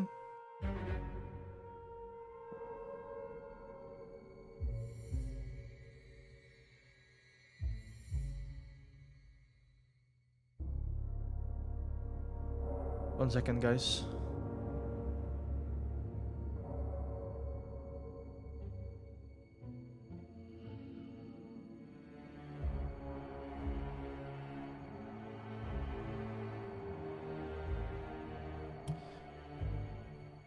Some kind of Lord of Mysteries? Really? We are reading Lord of Mysteries. True. Prayer. Suspension style ritualistic magic refers to the termination of ritual according to the Beyonder's judgment. He could finish other matters first before returning to continue ritual. Even by doing so, it was still possible to gain desired effects. This was a technique produced over 1,000 years of ritualistic magic development. After all, many high-level ritualistic magic required multiple steps. Duration ranged from an hour to half a day before finishing. It was difficult to ensure that no one disturbed them during the entire process or that there wouldn't be any accidents. After gaining lessons from various predecessors through blood and tears, getting feedback through each failure, being able to suspend ritualistic magic became mainstream at the higher levels, while it also indirectly affected the lower level rituals. Lord, the mysteries. However, being able to suspend the ritual didn't mean that ritual could be suspended. At any time, one had to abide by mysticism theory and grasp the corresponding technique. If not, the failure of the ritual was unavoidable. It could even result in terrifying backlash effect. Based on Klein's understanding, once one gained the attention of a particular divinity, and the divinity was waiting on the contents of the request, to suddenly say, "Wait, I need to use the bathroom," one can only be congratulated, since they might never need to go to the bathroom ever again. Phew, Klein heaved a sigh of relief as he composed himself. Damn, he is lampooning here.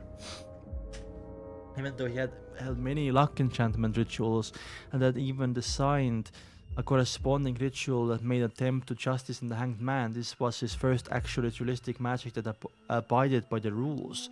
So we are really cutting it close here. And don't get the silver inlaid cane in the side of the bed. Klein picked it up, third candle, and placed it in the middle of the desk to represent himself.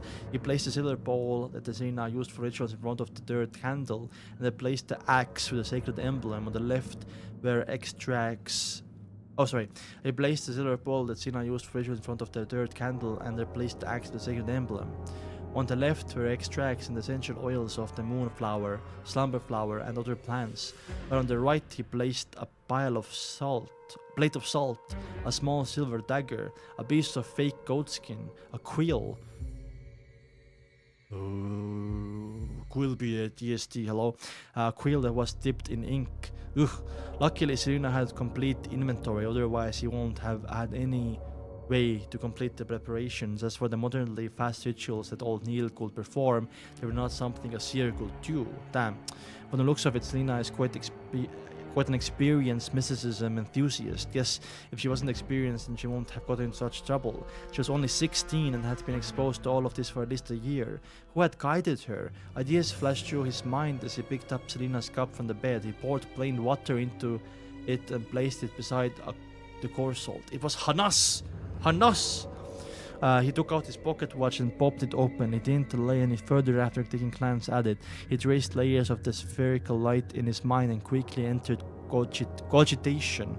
The room that was filled with floral fragrance was suddenly subject to formless whirlwind. Klein put away his pocket watch and his eyes suddenly turned darker, from brown to black, as he thought he couldn't see through one's soul. He extended his palm and laid it against the candle in the top right corner. He chanted inwardly, "Evernight goddess, you are the lady of crimson." As Klein chanted, he extended his spirituality and rubbed the candle wick. After a couple of moments, the candle suddenly lit up and there was a tranquil blue inside the yellow dim light. "Evernight goddess, you are the empress of misfortune and horror." Just like he did before, Klein successfully lit up the second candle on the top left corner. "I'm your loyal guard, the shield fence against danger in the dark, and the long spear that stabs at the evil in the silence." Whoosh, the candle that symbolized Klein began to burn. The flame was still. He picked up the small silver knife and mimicked old Neil's motions. He used incantations, coarse salt, and plain water to fulfill the purification. Then he left the spirituality that he had gathered, spewed out from the tip of the silver dagger, and naturally merged them as one. The silver knife in hand, Klein walked around the bedroom, kneeling when he came to bed, and sealed the area with a formless barrier. The light from her street lamp outside the window suddenly disappeared, but the red light was still shining through quietly. Klein returned to the side desk and picked up the quill. With spirituality and ink, it drew incantations and symbols to ward off misfortune.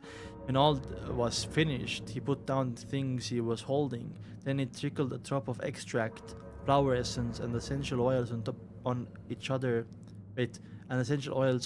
of the 3 candles. Sizzle! A faint fog filled the room, which suddenly possessed an additional hint of mystery. Next, he burned a few types of herbs before taking a step back from the mixture of fragrances and began reciting the corresponding incantation in the suspension of ritualistic magic. "Standing higher than the cosmos and more eternal than eternity, the Evernight goddess, I pray for your loving grace. I pray for you to show your loving grace to the devout believer of yours." Should we do this, by the way? Should we do a ritual one day on stream to see what happens? What do you guys think?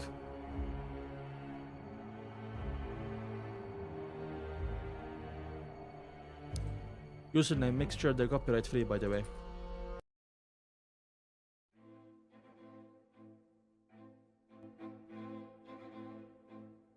"I pray for your loving grace. I pray for you to show your loving grace to a devout believer of yours. I pray for the power of the crimson. I pray for the powers of misfortune and horror. I pray that you will cleanse your devout believer, Selena Wood, from evil corruption and be safe from danger. I pray that you will wait for a moment for that unfortunate girl. Moonflower, a herb that belongs to the red moon, please bestow your powers to my incantation. Slumberflower, a herb that belongs to the red moon, please bestow your powers to my incantation." After reciting the incantation, Klein closed his eyes and repeated it 7 times in his heart. He saw that there was nothing out of the ordinary at the altar. He then lifted the silver dagger again and took a few steps back to the door of Selena's bedroom. He tapped his chest 4 spots, forming the shape of the crimson moon. Then he turned around and raised his silver dagger.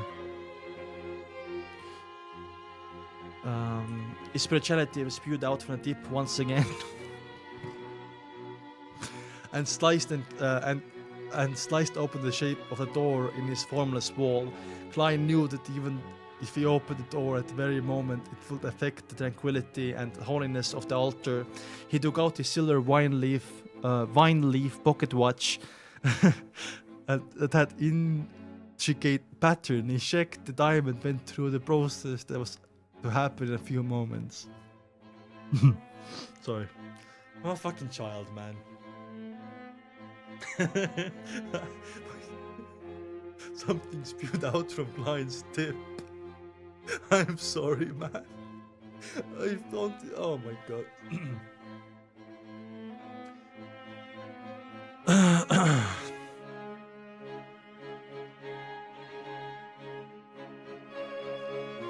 God, I'm so autistic, man. I'm sorry. In the living room on the 2nd floor, Elizabeth's body was quivering as she lifted her head from time to time to check the wall clock. She was counting down in silence under the illumination of the 2 gas lamps. "It's almost time." As she spoke softly, she looked sideways at the lively girl with long wine hair.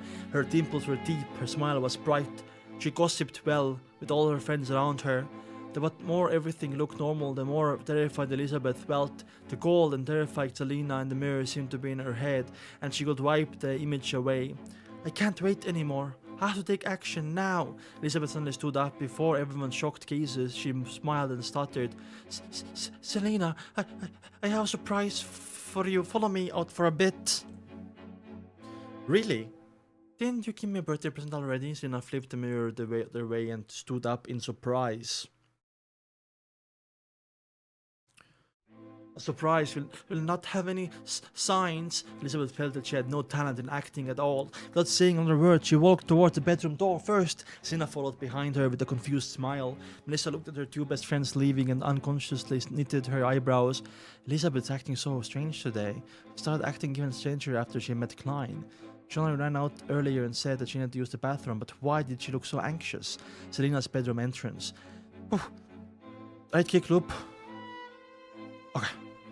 Selena's bedroom entrance. Elizabeth took a deep breath and said to come in front of her, Let's go to your room. Elizabeth, you seem very nervous and afraid. Why? Selena looked her puzzled at her good friend as she noticed her body trembling constantly.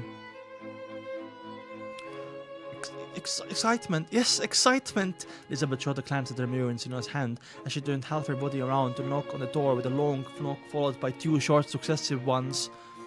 Why are you knocking on the door? Selena was baffled even more. Creak. Her bedroom door opened. Dressed in his black tuxedo and half-top hat, Klein appeared in front of the two girls. Pleasant surprise. This is a pleasant surprise. Selena's mouth turned agape as she felt perplexed. At that moment, Klein suddenly reached out his hand and grabbed her by the wrist. He pulled her into the room as Elizabeth stood rooted to the ground. Simultaneously, Klein's silver dagger struck forward as it spewed out his speciality, which quickly mended the door-shaped passage.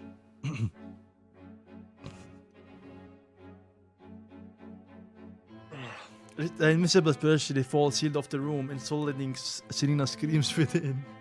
I'm sorry, man. Shut is so fucking funny.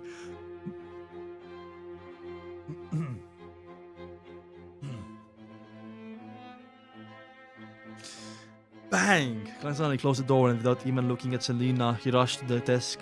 The wine red-haired girl stopped screaming as she looked up and surveyed the room. Her gaze rapidly turned cold as her skin was mottled with paleness. Her fingers rapidly grew sharp fingernails. Oh my god! At that moment, Klein had already returned to his cogitation state. He trickled a drop of moonflower and essential oil onto each candle as he chanted loudly, Supreme Lady of Crimson, Great Empress of Misfortune Horror, I pray for you to bestow your loving grace. Show me your loving grace to the lost lamb, Selena Wood. While chanting, he picked up the fake goatskin and pushed it onto the candle representing the requester. Whoosh! He felt a cold wind blow behind him as immense energy assaulted his body. The goatskin ignited as Klein threw it into a silver bowl. Damn! Then he crouched downward in accordance to his preparations to dodge the lethal strike. Whoosh, whoosh, whoosh. The wind howled fiercely, and Klein felt the uncontrolled outpouring of his spirituality surge like the currents. He saw the goatskin burning in a tiny silver bowl, burning in silent darkness, and he heard heavy items landing on the ground behind him. Bang, bang, bang. The two sounds followed one after another, with almost no breaks in between. Wisps of dark green gases plunged into the silver bowl and vanished into the illusory darkness. Klein rolled to the side and got up. He threw his revolver from his underarm holster. However, he saw the adorable red-haired girl Selena had fallen to the ground, and silver-coated mirror had shattered into countless broken pieces on the carpet. Those shattered pieces didn't reflect Selena but showed the ceiling and Klein's silhouette. Then, through the spirit vision he had left active, Klein saw the wicked dark green in Selena's aura had vanished completely. Everything returned to normal, but she seemed more frail. Phew, he just relaxed when he felt sharp throbbing pain in glabella and head. The sharp pain spread all over his body, made him want to roll around on the floor. Klein held his fist tight, the veins on his back of his hands popped and became black. They looked like moving worms. Damn, that's crazy. Simultaneously, he heard silent screams and the whispers that ripped at his mind. It took him nearly 20 seconds to survive the ordeal. His forehead and vest was soaked in cold sweat. So, OJ praying to him was only Donghua only thing? The set is full of children, yeah. It took him nearly 20 seconds to survive the ordeal. His forehead and vest was soaked in cold sweat. Electricity magic I used to suck up all my spirituality and almost made my beyonder powers lose control. Klein made a rough guess on the situation. It also made him notice that he had digested quite a bit of the remaining energy in the potion. Based on his calculations, if he had the strength at the time he consumed the potion, he believed that there was no way he could have survived the ordeal. He could have become a monster straight away. Acting is good and effective after all. Klein tapped his scalpella and wiped away his sweat. He turned towards the altar, tapped his chest 4 times and said out loudly, "Praise the lady!" Following that, he extinguished the candles and quickly darted up the altar. Finally, he placed the items back in the desk and used the silver dagger to dispel the spirituality wall seal. Whoosh! Ooh. Notice the worms crawling under his skin? It's like worms crawling. It's not really worms, right? The sound of the wind echoed before subsidizing. Klein let out a long sigh of relief and felt a sense of lingering fear. If I hadn't walked through that process beforehand and successfully completed the ritual, then things would have become troublesome. Besides, I still don't know who my opponent enemy is. Thankfully, yes, thankfully, the room was carpeted, so I didn't damage my clothes while rolling. That's what you think about? Nope, the actual... Oh, this literal?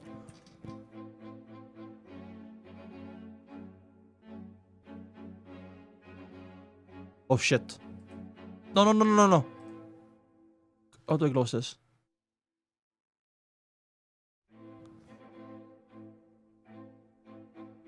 Oh my god. I thought it was like I thought Klein said, "Oh, my blood cells are popping like black, like there are worms under my skin." They're trolling me. Oh, what? He shook his head and reached out the open wooden door to Lina's bedroom. How was it? Elizabeth took 2 steps back and asked nervously. Klein looked at her terrified expression and took off his half-top hat before saying with a warm smile, "I've already corrected the mistake of her magic mirror divination. It's been resolved now." Chad! Oh my god, wait, this was it, right? They so over-exaggerated this scene in Donghua then. Oh my god. It, like, I'm actually, like, surprised we didn't have Hannes Vincent doing his ritual in parallel and we're reading about it as well. This is absolutely up in the mystery still. And Klein did it all by himself. Yeah, there's no Audrey praying and saving Klein's ass. Sorry. Yeah. Did it on his own. Wow. It was like shonen. I mean, Dongo was epic, but this is like more mysterious, you know? This is Lord of Mysteries for a reason. 87. Also, I do think Lord of Mysteries is a sequence, or Lord of Mysteries is some person who's gonna appear later. It made more sense in Donghua. You had more context in Donghua, right? Because you know Hannes was a bad guy from the beginning.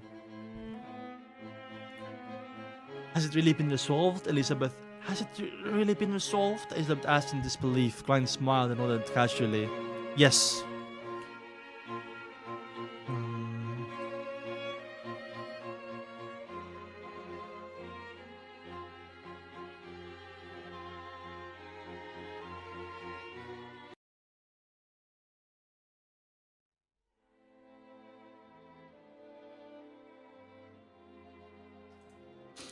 Has it really been resolved? Elizabeth asked in disbelief. Klein smiled and nodded casually. Yes, it wasn't too hard.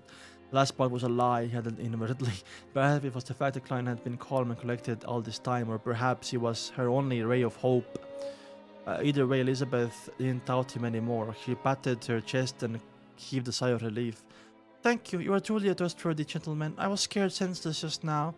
How is Selena? Is she fine now? She might remain unconscious for a few the next few minutes, but she's completely fine now. Oh, due to 3 days of weakness is to be expected. Klein suddenly had a stern expression on his face and asked, who taught her mysticism? Didn't he tell her about the basics taboos? Elizabeth straightened up a little more like a student who had just been scolded by her teacher. She thought for a moment before saying, Selena once mentioned that her teacher is Hannes Vincent. She met him a year ago at the divination club on House Street. Hanas Vincent. On the surface, it didn't seem to teach anything questionable about magic mirror divination. The secretly had been teaching dark divination. If he knew about this earlier, then I would have reported to Captain and raided him earlier. Klein felt some regret as he answered in a deep voice. Was he also the one who taught Selena magic mirror divination? Klein was left with this lingering sense of his fear because his mother had really affected his sister, Melissa. Elizabeth nodded cautiously. Yes, but Serena had tried magic mirror divination a few times without any success. On the day she told me that she had peek of her teacher's hidden incantations and that there would be no problems. Oh! Wait a second. Interesting, so maybe Hanas... Hanas has to be directly involved, never mind. She was basically an expert at courting death. Klein massaged his temples to alleviate his headache. Do you still remember the incantation she recited? Well, although Hannah Vincent had not voluntarily imparted the dangerous knowledge to Selena, it's obvious that he had been experimenting with it to extend the invitation to mysterious unknown entity. This will become a problem sooner or later. It has to be dealt with quickly before it gets worse and becomes a problem for someone else. I mean, Hanas Vincent did have more aura in the Donghua so far, by the way. I remember a part of it, Elizabeth recalled. She resided in Hermes, as no, I was only exposed to Hermes just recently. All I remember is her using the terms resolve, spirit, creator, and grace. Oh, true creator! Creator is the true creator. Many underground mysticism enthusiasts believe in this ancient entity, revered by many secret organizations. Yes, an entity that appeared 1,000 years ago, during the early stages of the Fifth Epoch. Klein nodded amidst his thought and said, remember to ask Selena about the entire incantation after she wakes up, then find an opportunity to tell me. Alright, Elizabeth replied without reservations. But she immediately asked, feeling a little confused, Mr. Moretti, why don't you ask her yourself? I don't want to let Mr. know I enjoy mysticism. Can you help me keep that a secret? Klein asked in a turn. Elizabeth bit her lips, her eyes sparkling. No problem. Melissa prefers machines to mystery. She likes logic over instinct. Damn, based woman. Klein placed his hat in front of his chest and bowed gentlemanly. They made Hanas more important than the Donghua, I'm guessing. Why is Selena praying to True made her a secret stand dog? What the fuck are you saying? Thank you for understanding. As for Selena, you do know that she's not someone who can keep a secret. A more accurate description is that she likes to share secrets with others, Elizabeth agreed. Ryan put his hat and thought for a moment before saying, remember to tell Serena after she wakes up that she only fainted and shuddered at the mirror. I think her memory probably stopped at the point she began the magic mirror divination. Seeing Elizabeth nod, he put on a stern expression once again and said, remember, be it divination or other mysticism rituals, do not pray to any other entities other than the semi-orthodox divinities. You should immediately burn those types of incantations and stay away from anyone disturbing those materials. What about the fool, Klein? What about the fool? They made him less important in the novel. Who is they? The novel is a source material. Hanas is not important. They made Hanas more important than Donghua. Understand? Seeing Elizabeth noted what a stern... if I hadn't noticed this time, Selena would have turned the monster an evil spirit in 10 minutes and everyone here would have been killed, myself included. Seeing with an ice-cold Selena in the mirror, Elizabeth had no doubts about what Klein had just said. She sighed with a lingering fear and said, I understand, and I remember, also keep an eye on Selena. Alright, so go take care of Selena. Klein raised his black cane and walked toward the stairway. As he walked, his eyes became darker. He took out a single penny with his right hand and flicked it into the air.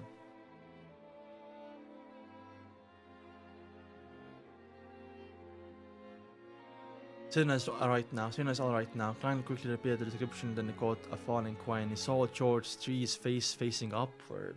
It was not a simplification of spirit dowsing, instead it was simplification of dream divination. At that moment, Klein had forced himself into a state of deep sleep with aid of cogitation in order to take a door through the spirit world. Ooh, the heads and tails on the coin were symbolic manifestation. Wow, Klein, that was quick.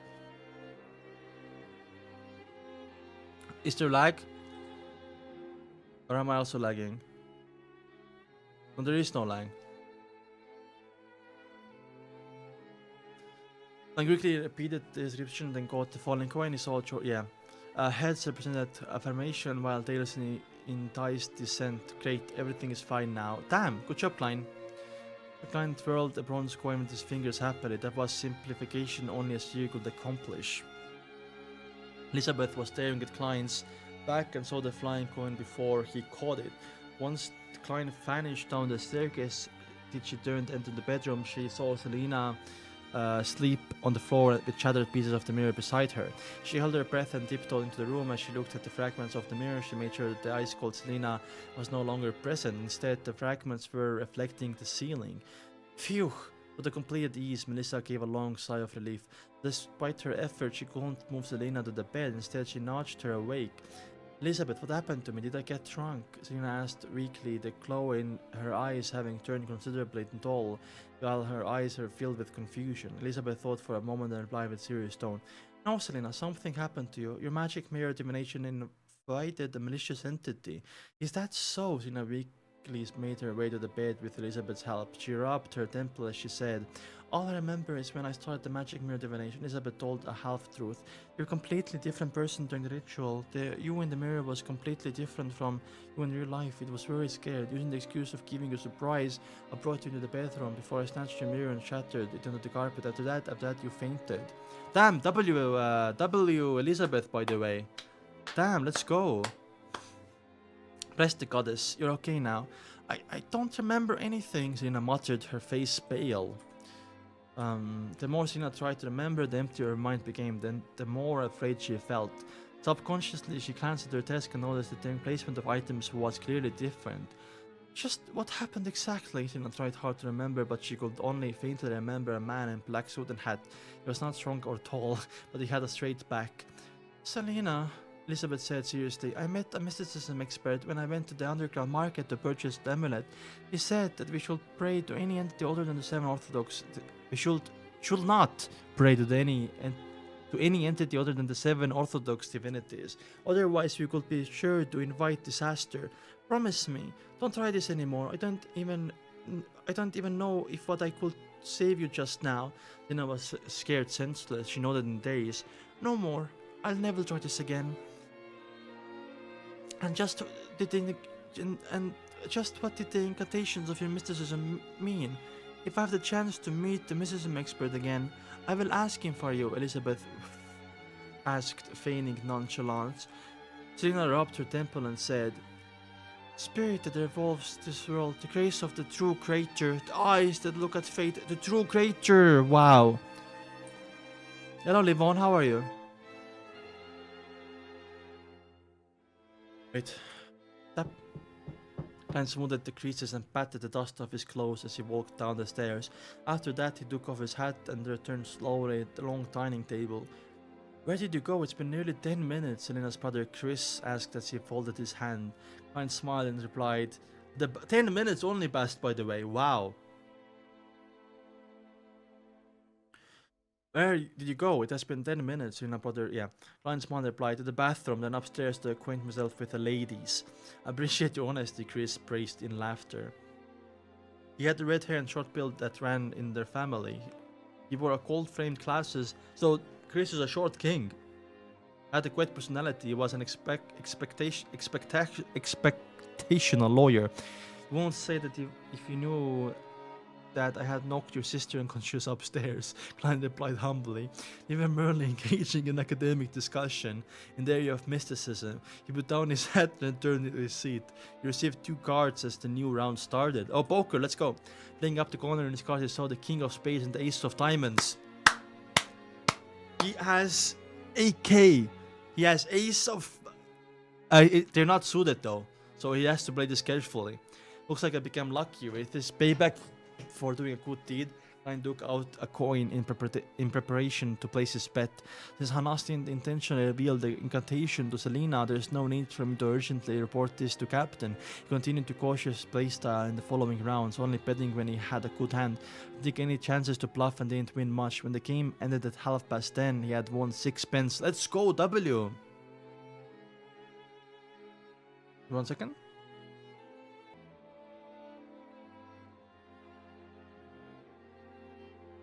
Fuck, I'm muted. Anyway, Klein won 6 pence W. I won 2 Solly and 8 pence. Benson fiddled with these notes and coins in his hand. Good job, Benson. I didn't expect you to be an expert at poker, Klein praised, laughing. No, I don't play often, but I know at this time, same as negotiation. You have to hide your cards and figure out the hidden cards that people have before using various means to scare or entice them. Benson hadn't finished the sentence when he saw Melissa and the rest coming down from the second floor. I have won 400 euros in a poker tournament, by the way. It's time to go home, said Klein as he glanced at his sister and then friends while rubbing his temples. Throbbing pain in his head remained. After that, Klein went to the bathroom and once more and took the opportunity to walk past Elizabeth and obtain the complete incantation. Turning to his siblings, he smiled and said, "Oh, right, I suddenly remembered something. I need to head back to the company for a while. Shall we go to Sutherland Street first? It'll be quick." I do the gambler? No. Poker is like 70% gambling, 30% skill, right? And I was huge like nerd for poker back in the day. I was a huge nerd. I loved poker. 88.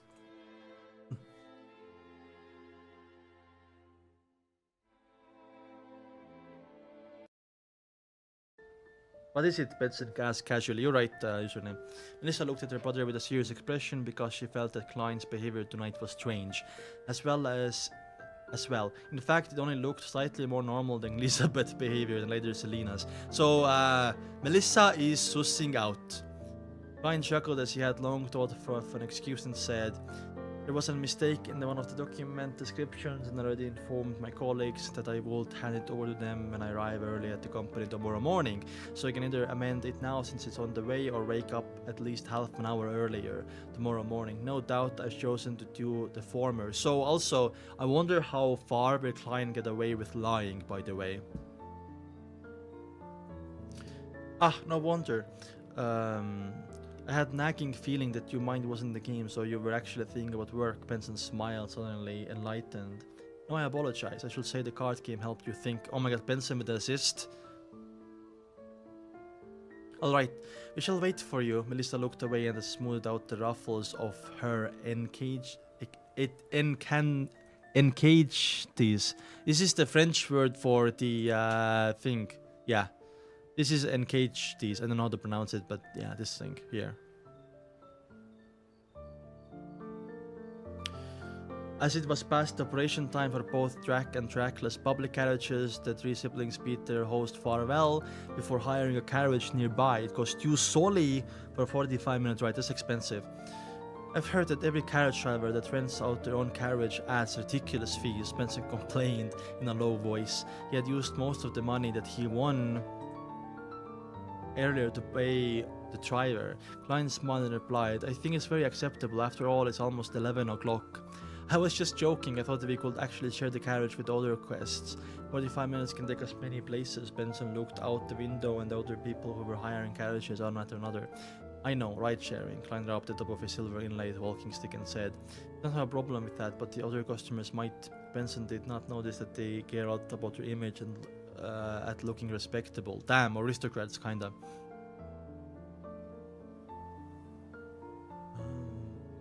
I think that might be common among the middle class. Benson nodded seriously and said, "The Wood family is much more extravagant than I imagined. However, Wood's weekly salary is only £4 per week. Looking respectable might be the biggest difference between the middle class people and curly-haired baboons." Good one. "Do you have something against curly-haired baboons?" Klein almost burst out laughing. Good one, Klein. Melissa didn't join in the discussion. She took out seat and sized up Klein the time. Her gaze was sending chills down his spine. Melissa still sus, man. Oh my god. Two-wheeled horse carriage was traveling quickly in the dark. Quiet Street arrived at Sutherland Street in only 12 minutes. "Wait for me here, 5 minutes, it won't be more than 5 minutes. Klein emphasized. He put on his top hat, grabbed his cane, and took off in the carriage. Going up the stairs, Klein arrived as the carriage driver was charging based on time instead of distance. The driver didn't mind waiting. Going up the stairs, Klein arrived at Blackthorn Security Company and knocked on the door. Within 10 seconds, the door was opened wide. Leonard Mitchell appeared before in vest and shirt. You're not on duty tonight, Leonard pointed out, looking surprised to see him. Klein was only on guard duty once a week. Wait. Let me lower the audio a little bit.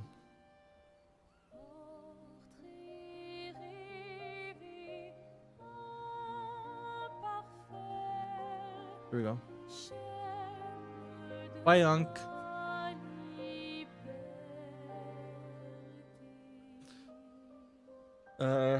You're not on duty tonight. Leonard went out looking surprised to see him. I was only on guard duty once a week for the Chinese gate. They maintain the regular work schedule for the rest of the time. As for emergencies that happened at night, they will dealt with by sleepless who enjoyed the night. With only getting 2 or 3 hours of sleep a day can cause baldness and memory loss. Whenever he thought about this, Klein couldn't help but ridicule Captain Dunn with his mind. I have something to report, he answered simply. There's a mission? Leonard asked casually, moving aside. When Klein entered the reception hall, he saw Dunn coming out in his black trench coat. His grey eyes were dark as usual. Captain, I came across an incident involving the supernatural. Give me details, Dunn asked directly. Klein recounted the whole story from earlier and reported the steps that he took to deal with it. So, I think there's a need to investigate Hannah's Vincent. Back then, he believed that since the evil entity that was invited by magic mirror divination hadn't caused a disaster, and there was no indication that he was in extreme danger, that mean that the entity probably still needed more time.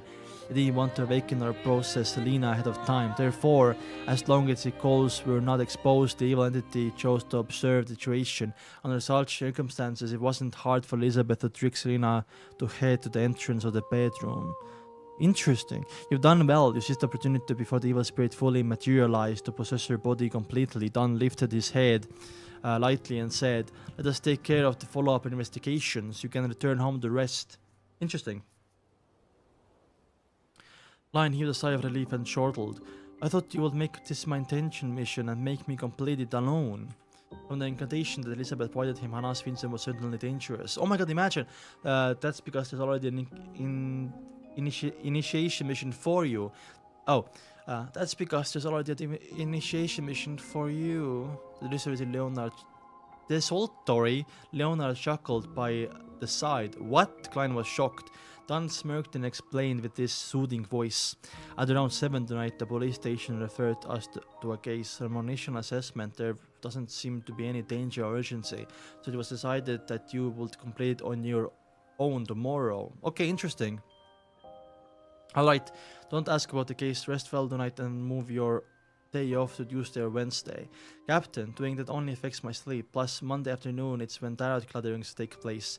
Going to send a postponement notification to Justice and the Hanged Man. Klein shook his head and smiled bitterly. Oh my god, plans broken. He then bid farewell and left. Exiting the stairway, he suddenly sensed something. He lifted his head to look toward the carriage that had hired. He only saw Melissa looking at him silently through the window. Oh my god, Melissa is still sussing, man! Holy! When they made eye contact, Melissa suddenly looked away and sat properly. By the way, I'm just saying, how long can Klein get away to lying his siblings? Not long, probably, right? The corner of Klein's mouth twitched and he got into carriage, pretending nothing had happened. Under the crimson moon and pure night sky, the carriage moved quickly down the street after the other. When they returned home, Klein yielded the bathroom to Benson for his shower while he went to Melissa's bedroom and knocked twice. Melissa, who was planning to use the other bathroom, opened the door and looked at her brother suspiciously. Melissa, do you have any question that you'd like to ask? I know you do, Klein asked straightforwardly. Don't you just observe me in silence? Melissa's lips trembled and creased her eyebrows as she spoke. Klein, what did you do to Elizabeth? She seemed a bit off. And later on, Selena started acting very strange too. Klein had prepared his reply. Oh my god. I know my brother is sus, I can't approve it, exactly. Klein had prepared his reply. Do you know that Elizabeth and Selena are mysticism enthusiasts? Yeah, but I don't like it. I don't think there's anything that can't be explained in this world. Melissa answered seriously after being momentarily taken aback. Anything that seems unexplainable is due to the fact that the knowledge we have grasped is insufficient. Yeah, I think so too. Klein echoed her sentiments guiltily. I once thought so too until I successfully courted death. He coughed slightly and continued. Mysticism involves Hermes, the language used specifically for ancient worship ceremonies and prayers. Elizabeth knew that I was good at it. Heh, it is within a historian's domain after all, so she asked me about the pronunciation of corresponding words and their actual meanings. Melissa nodded lightly, signifying her acceptance of her brother's explanation. It went according to her understanding of both parties. As for why Elizabeth and Selena became weird later on, I have no idea about the actual reason. Klein removed himself from the picture first, then he said, "But I can make a guess." "You managed to guess it," Melissa blurted out in shock. Klein lifted his hand and patted his lips. "I could guess from the contents of what Elizabeth asked. The few Hermes words were related to divination as well as worshipping evil entities. Yes, when Sina did the magic mirror divination, did she recite in Hermes?"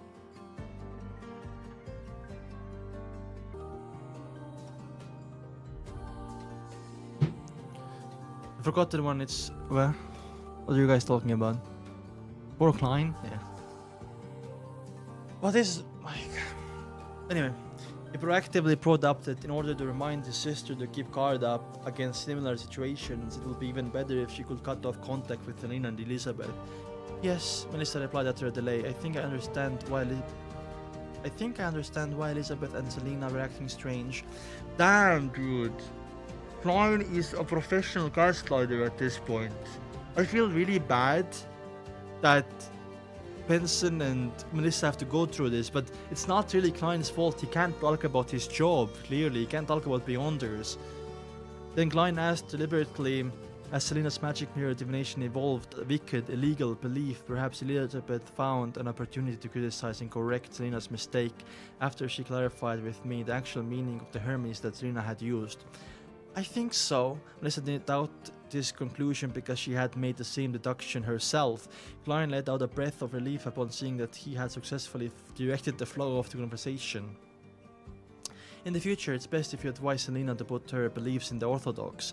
Then he tapped the 4 spots in his chest just like a priest. Yes, I will, Melissa replied, sounding determined. And don't tell Elizabeth and Selena about our deduction or about the things that I said. I actually promised Elizabeth not to tell you, Klein emphasized. Okay, Klein emphasized. Okay, Melissa nodded lightly. Damn. Well, we have a Dara Club meeting maybe, unless the mission is gonna take over.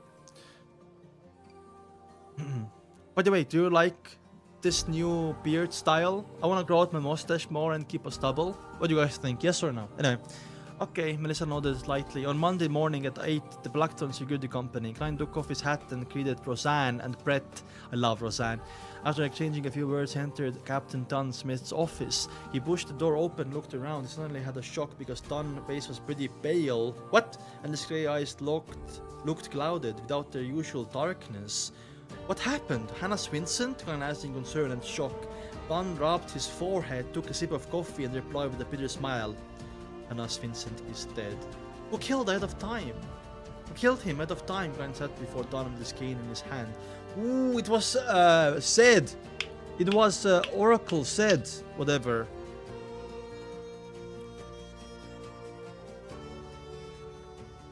Right? Sheesh. God. What are you guys talking about, by the way?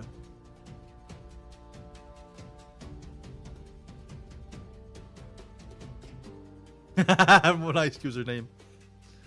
Your new build is way worse, by the way. Thank you. That's a very confidence boost, brother. Anyway, Don didn't answer immediately, but sighed and said, "Leonard and I went to look for Hannah Swinton last night, and his usual behavior didn't show up any unusual signs, and there was nothing odd about his house. I said to enter his dreams and look for clues." In his dream, his eyes showed fear as Don repeated himself twice. Oh, he saw the true creator. That was when I said in his dream I saw a huge cross, one that blotted out the sky. On the huge cross, there was a naked man nailed it with a nailed to it with the black nails, with his arms and legs pinned, with his arm extended outwards. He was hung upside down, his head hung low like a chandelier. There were stripes of bloodstains on his body. Upon seeing such a scene, I lost consciousness. I left Hannah's Vincent dream, and when I woke up, Leona told me that Hannas had died in his sleep. Jeez, it was a lot different. Thank you. Huge cross hung upside down, then a man covered in bloodstains, similar to some of the stories of the true creator that some of the hidden organizations believed in, but there were considerable differences too, behind me the deduction and suspicion. Wait, I wanna check something. Hanged Man Tarot card.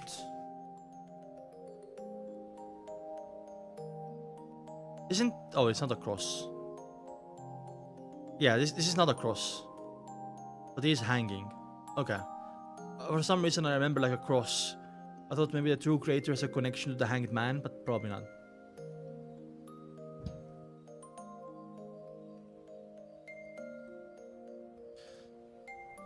The few hidden organizations that believed in the true creator had only appeared in the last 2 or 3 centuries, such as Aurora Order and the Iron and Blood Cross Order. However, similar as such depictions had never disappeared over the past 1,000+ years. Dunn rubbed his forehead again. We'll follow up on this as for you head and complete your initiation mission first. Okay. Anyway, a simple mission, chapter 89. I will come back on Friday, and we're gonna read on Friday. We're gonna read up to 100 or 105. Right? We did 9 chapters today, or 8 chapters. I wanted to go to 90, but I noticed that I yapped too much again, so hopefully on Friday we're gonna get up to like 105. I'll try to do like a 4-hour stream on Friday, 4 or 5 hour stream. That should be around like 12 chapters, 13 chapters, 107. Why is 107 special? Anyway, I will see you soon. Love you guys. Thank you for coming, by the way. I'm really glad. Bye bye.